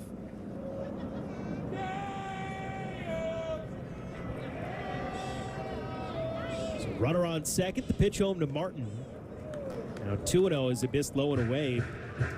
Garrett Martin was honored before the game for his being named South Atlantic League Player of the Week 2 weeks ago, last time the Renegades were at home. First Renegade to get a weekly award this season. Pitch is swung and a miss. Now 2-1 on Garrett Martin. Non-drafted free agent signee last year was Garrett Martin out of Austin Peay State University down in Tennessee. Hitting .319 with a 1020 OPS since the middle of August. Now 3-1 on him. 7 games during that Player of the Week campaign, 8 for 21 with 3 home runs, 2 doubles, 9 RBIs, scored 10 runs and walked 8 times. It's just an on-base machine. Fouled off the plate, now 3-2 on Martin. You talked about the Rick Guarno effect, and Garrett Martin is another example of that. He has really developed this year. His power has always been there in flashes from the beginning of the season, but it has continued to become more and more consistent, and he's arguably the strongest guy on this Renegades team. Payoff pitch is low and outside, but a check swing. Says he went around. Home plate umpire Tatum Littleton calling Martin out on the check swing for the 3rd out of the 1st inning. No scores. We go to the 2nd on the Renegades Baseball Network on Yes. 2025 Hudson Valley Renegades season ticket memberships are on sale now. Getting here to left field by Martinez, and he looks up and it's gone. Don't miss your chance to be part of all the family fun at Heritage Financial Park with 66 home games during the 2025 season. To find out more, head to hvrenegades.com/memberships. That's hvrenegades.com/memberships. Don't mind me. I'm just the flu. I'm quite harmless, really. And when people ask, but aren't you linked to dangerous flu complications like pneumonia, heart attack, and hospitalizations? I just say, but I'm just the flu. It's him. Who? I'm just the flu. Demand more from your flu shot. Sanofi higher dose flu vaccines are proven to provide better flu protection than standard dose flu shots in older adults. They've even been shown to better protect against flu-related complications. Don't get Fluzone high dose if you've had a severe allergic reaction to its components, including egg products, or after previous dose of flu vaccine. Don't get Flu Block if you've had a severe allergic reaction to its components. Tell your healthcare professional if you've had severe muscle weakness after a flu shot. Fainting has occurred. People with weakened immune systems may have a lower vaccine response. All flu shots are not the same. Ask for a Sanofi higher dose flu vaccine. Talk to your pharmacist or doctor about Fluzone high dose or Flu Block.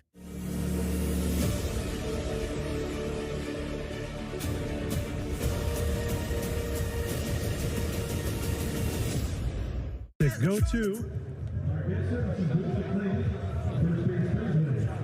Top of the second inning at Heritage Financial Park. Renegades and Asheville Tourists. No score after one. Alongside Jordy Fee-Platt, Joe Vasile with you at the ballpark. Randy Turner in the radio studios. Jason Stapp, our director, here tonight. Kyle Carr takes in first pitch to Garrett Gilmet. Grounded foul up the third base line. And the count up. Good one on Gilmet. You know, Jordan, we started talking about it in the first inning with Carr. The ups and downs of his first full professional season. Beginning of the year, he was really struggling. The 0-1 pitch is popped foul out of play on the first base side, 0-2. He really, he would even have some starts where he would start off strong and then even leave with good lines and then would get the bad luck of a couple runners that were left on base come in to score, and it would hurt him a little bit in a couple of games. But really turned the corner out of the All-Star break on his season. Hopper to Reggio at second. One gone as Gilmet retired. Ground ball rolled by Kyle Carr, one of his specialties on the mounds. One out here in the second inning. It's interesting with Carr because his home and road splits kind of reflect the way the Renegades have been all year. He's got an ERA of 3.02 at home, 6.99 on the road, and Hudson Valley's been one of the best home teams in years in minor league baseball. On the road, they've really struggled, and so it just seems like Carr is more comfortable pitching in this ballpark. Oliver Carrillo takes a ball to kick off his at-bat.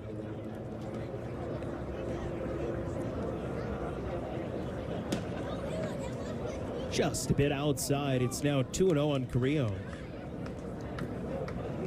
Well, Carr, really for the first time in his life, was away from home for an extended period of time from spring training through the end of the first half of the season. It's now 2-1 on Carrillo. Took advantage of the couple of days off during the All-Star break in mid-July. Went home, got himself kind of grounded and re-centered. Came back and started off a no-hitter. 2-2 on Carrillo. First of two no-hitters thrown by the Renegades this season. One on July 19th. And then one on the 22nd of August. Both here at home. Just outside now, 3-2 on Carrillo. He talked about how that no-hitter really changed his perspective on the year. It gave him some much-needed confidence, and so did returning home. To your point, it was all that turning point right there. Outside, ball 4, and Carrillo draws a one-out walk in the second inning. It's a steady diet of breaking balls there from Kyle Carr to Oliver Carrillo. And we got Corey Morton. That was another thing. Early in the season, Carr was walking more batters than he struck out. That was the case for a while until he finally kind of got things better. Now his walk rate and his strikeout rate look much better. 21% strikeout rate, 12% walk rate on the year. Morton fouls off the first pitch. And those would look even better if not for some of those inverse numbers in his first, handful of starts.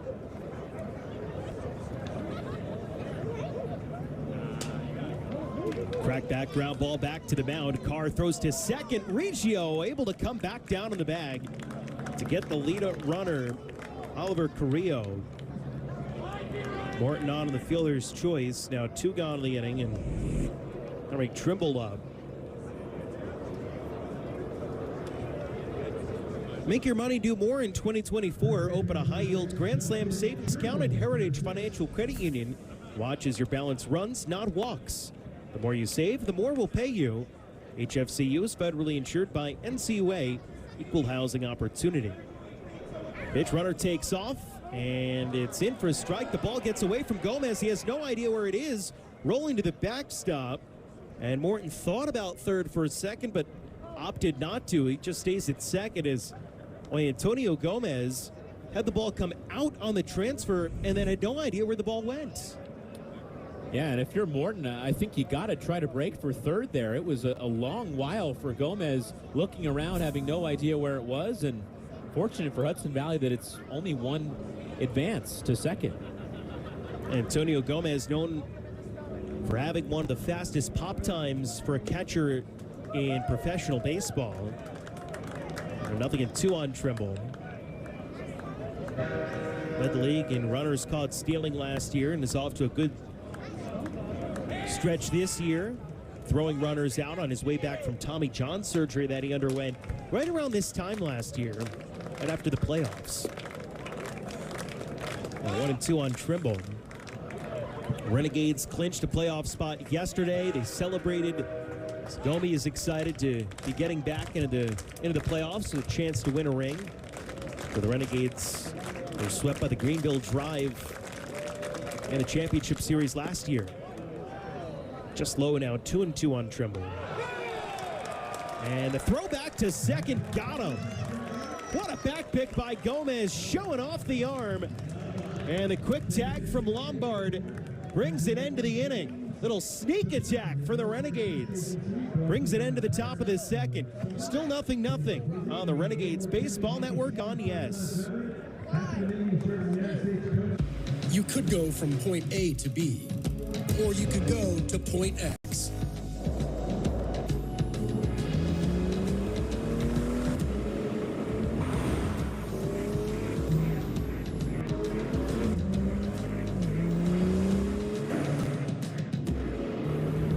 The BMW X Range. Your next X venture starts here. Test drive the BMW X3 at your local BMW Center. If you're an asbestos victim, pay close attention. Billions of dollars are being paid out to people like you. We should know. We're Whites in Luxembourg, the law firm that already won over $9 billion for men and women just like you. That's right, over $9 billion for mesothelioma sufferers and their families. We know you're short of money, and we know you're short of time, so we fight hard. Call Whites in Luxembourg at 917-LAWYERS. That's 917-LAWYERS. Whites in Luxembourg, winning big for the little guy. At Domino's, we take quality control very seriously. So now at our stores, we have a quality captain. Someone who isn't afraid to demand perfection. Topping distribution, horrible. Okay, next. That's 1,000,000% no. Noted. It's a definite yes. Now, get it in the oven. We're holding your pizza to an even higher standard with quality captains. Don't forget the dip cup. Thank you, Simon Cowell. Now at Domino's.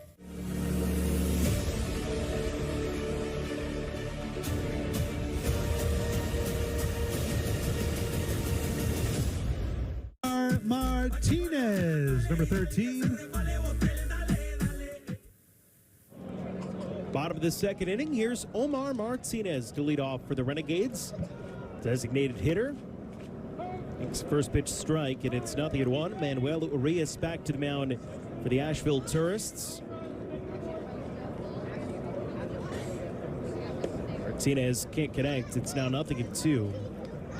Omar's been really a stalwart in the lineup for the Renegades throughout this season. One of the best on-base guys in the South Atlantic League.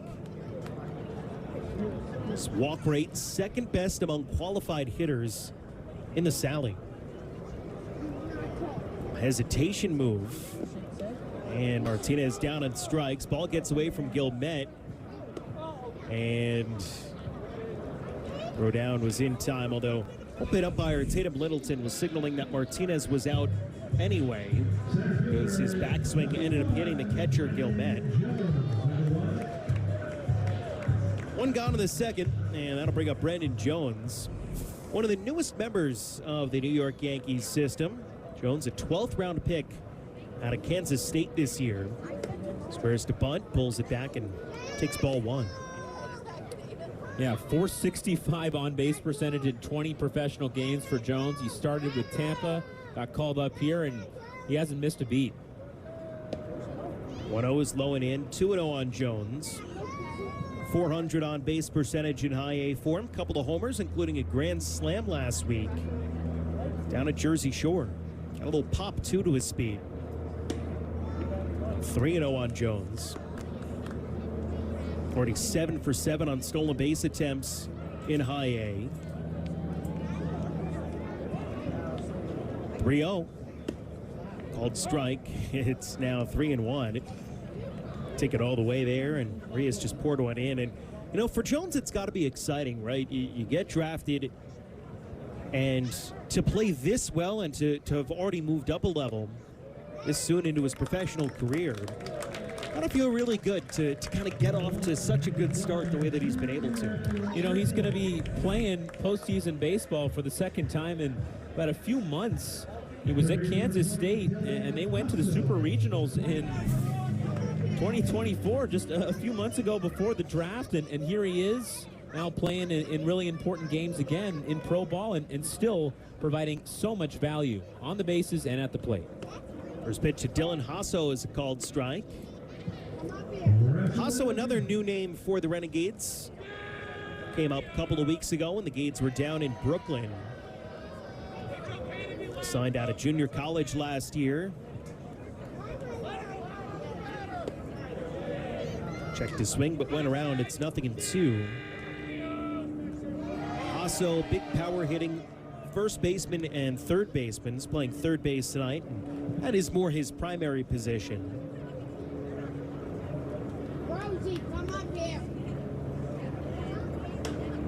Gets this one in the air to right field. Hueso over to the corner, and he makes the grab of the run.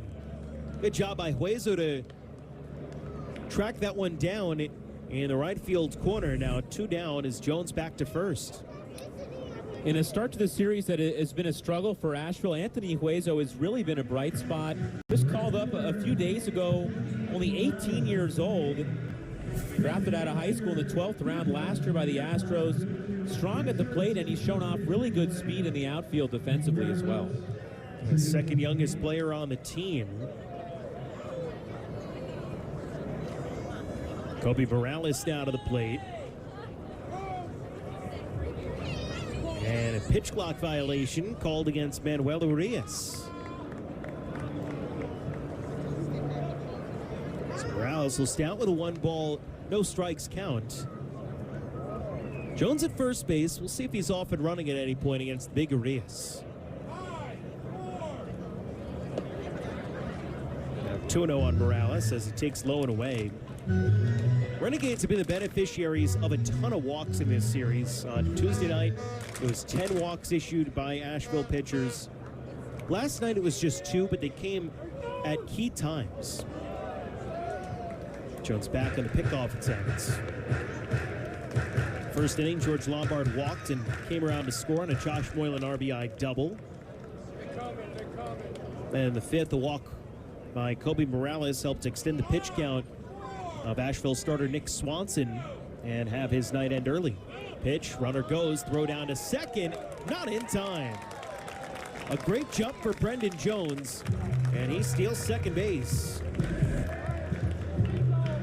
There's the speed for Jones that we've talked about. Got a great jump, a pretty good pop time from Gilmet to throw just a little bit high, and kind of have to be perfect to throw out Brendan Jones when he's trying to steal bases. 3-0 to Morales. Now 3-1 as that one's called strike at the outside corner. Morales, a lefty batter, throws with his right hand. The University of Washington, drafted by the Yanks last year. Full on him, 3-2. Morales, an 18th round draft pick. Originally from the other side of the country in Downey, California.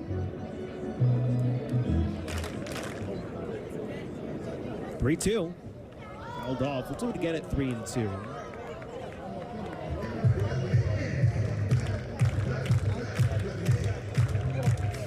Another guy with lots of speed, and he has just been tearing the cover off the ball since getting called up. 3-2 pitch. Do it again at 3-2 as Morales able to spoil another foul.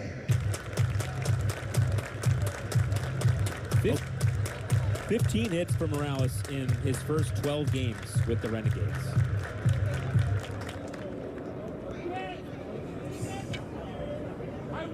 Payoff home. Outside for ball 4, second walk of the inning for Manuel Urias. Really good takes from Morales in that at bat. A breaking ball that just missed off the outside. And these additions to Hudson Valley in August have shown great discipline, and it's allowed those walk numbers, like you said, to really pile up over the last few weeks from opposing pitchers and put a lot of guys on base. Well, the Renegades' team on base percentage this year, .338. Antonio Gomez taps the first pitch foul. It's 0-1. You know, just the additions of Jones, Hasso, Morales, Lombard over the last 4 weeks have helped to lengthen this Renegades lineup so much.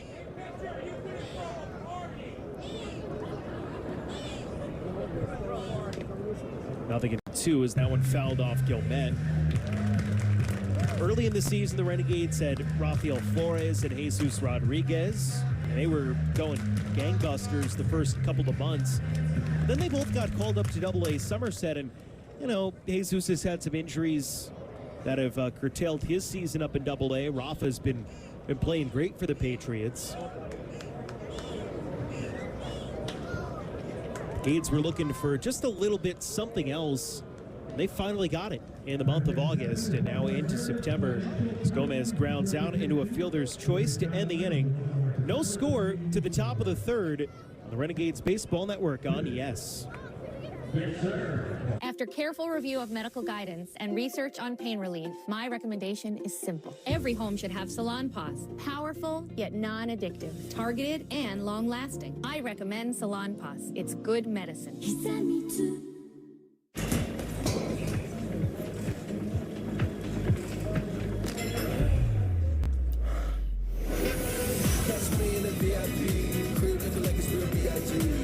Orbit. Chew? Good. Emma, promise you won't vape, Emma. Wacky sitcom teens aren't the best people to talk to your kid about vaping. You got a minute? You are. Talk to your child about vaping today.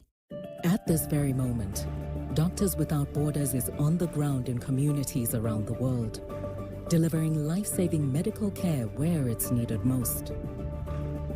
Our teams are bandaging war-wounded patients caught in the crossfire in Sudan, providing clean drinking water in Haiti, and performing emergency C-sections in Yemen. Doctors Without Borders teams are in over 70 countries worldwide, bringing patients from sick to recovering, from emergency to aid, from crisis to care. This life-saving work is made possible by our movement of supporters, people like you, who help our patients even when they're half a world away. At Doctors Without Borders, we won't stop working to bring our patients and their communities from crisis to care.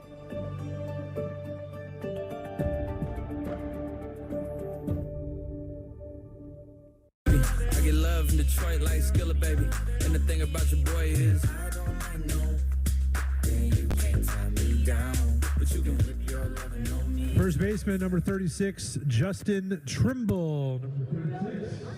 Top of the third inning at Heritage Financial Park. Renegades and Tourists are scoreless.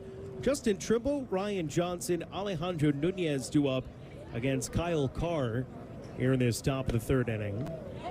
Got a special guest in the booth from Westchester Medical Center Health Network. It is Dr. Mohammed Chowdhury, urologist at WMC Health. He and his team are here tonight providing complimentary PSA screenings via blood draw. So I have a big question to start you off. What is a PSA screening? Sure. First of all, thank you for having me here. So the PSS stands for prostate specific antigen. Okay. So that's a chemical which is produced by the prostate in all men. Mm-hmm. Most of the enzyme or the chemical is excreted in the urine or in the semen in men. But a small amount of that gets into the bloodstream. That's what we measure by the blood test. Mm-hmm. And the main purpose of measuring the blood test is to find prostate cancer at an early age in men. That's the main purpose of the test. 0-2 to Trimble. His ball now 1-2. What age should you start kind of getting these kind of screenings regularly? So most men should start at the age of 45. Okay. Two exceptions, African Americans or men with family history of prostate cancer, especially father and brother, they should start at age 40. Trimble strikes out, but the ball gets away from Antonio Gomez, and so he's able to reach on the strikeout, and we'll see if that's a pass ball or a wild pitch. But either way, Trimble's on at first with nobody out, and Ryan Johnson up to the plate. So 45 unless you're in one of those two categories. Is this kind of a newer screening, or has this been something that's been around for? No, this has been around for almost 30 plus years. Okay. Since 1985 at least. Longer than me. That's right. So at least that's my story. Pitch to Johnson's a strike. It's 0-1. What do elevated PSA levels indicate, and if your levels are high, what should you do then? Like, what are kind of the next steps? Sure. So the PSA can be high, not just for prostate cancer. The most common reason for the PSA is high is because of benign enlargement of prostate in men. But the second most common reason is prostate cancer, and that's what you're really trying to find out. So if any man has elevated or high PSA, the first thing to do really is talk to their healthcare providers. And then most of the time the healthcare provider might refer them to a urologist for further testing. The urologist usually will do an exam of the prostate, a digital exam, might suggest an MRI of the prostate, and then maybe a biopsy of the prostate. That's usually the process. 2-2 on Ryan Johnson. So basically, you kind of go for more testing to make sure if they're prostate cancer or just a benign enlargement, right? How common is prostate cancer in men? It's quite common. It is the most common solid tumor in men. Almost 250,000 men are diagnosed with prostate cancer every year. Wow. And about 30,000 men die of prostate cancer every year. Wow. How early can you detect it? Like, I know all cancers are the earlier the better chances that you have, but how early are these PSA screenings able to detect prostate cancer? So the main purpose of doing the PSA is to find prostate cancer when it's still contained within the prostate. The better it is contained within the prostate, more likely it is to be cured by treatment, such as either surgery, removing the prostate, or radiation treatment. So the earlier we find, and that's what the PSA helps us with, that we find early prostate cancer and treat them. Ryan Johnson strikes out for the first out of the third inning. Trimble still on first base. We're chatting with Dr. Mohammed Chowdhury from Westchester Medical Center Health Network. I have to imagine there's a lot of people who are maybe hesitant to get a PSA screening. What kind of advice would you have for someone who is a little bit more hesitant about going and getting this type of screening? Sure, great question. So I think in those patients, really, they should talk to their healthcare provider to see if they are candidates for PSA testing. And if they are a candidate for PSA testing, I think testing is just a simple blood test, really, and that can be done as part of the routine annual blood work. Or if they're going for blood work for something else, for check of cholesterol, check of diabetes, they can have the PSA testing done at the same time. Is it the kind of thing that you just go to your regular doctor and have, or do you have to go to a specialist? No, I think the PSA testing are primarily done by the primary care doctor, so they can go to their regular doctor and have it checked. Andres Nunez with a single through the right side of the infield to put runners on first and second and one out. Anthony Hueso, top of the lineup for the Tourists, now up. Carr misses for ball one on Hueso. Can you share any success stories or maybe cases where kind of these PSA screenings led to early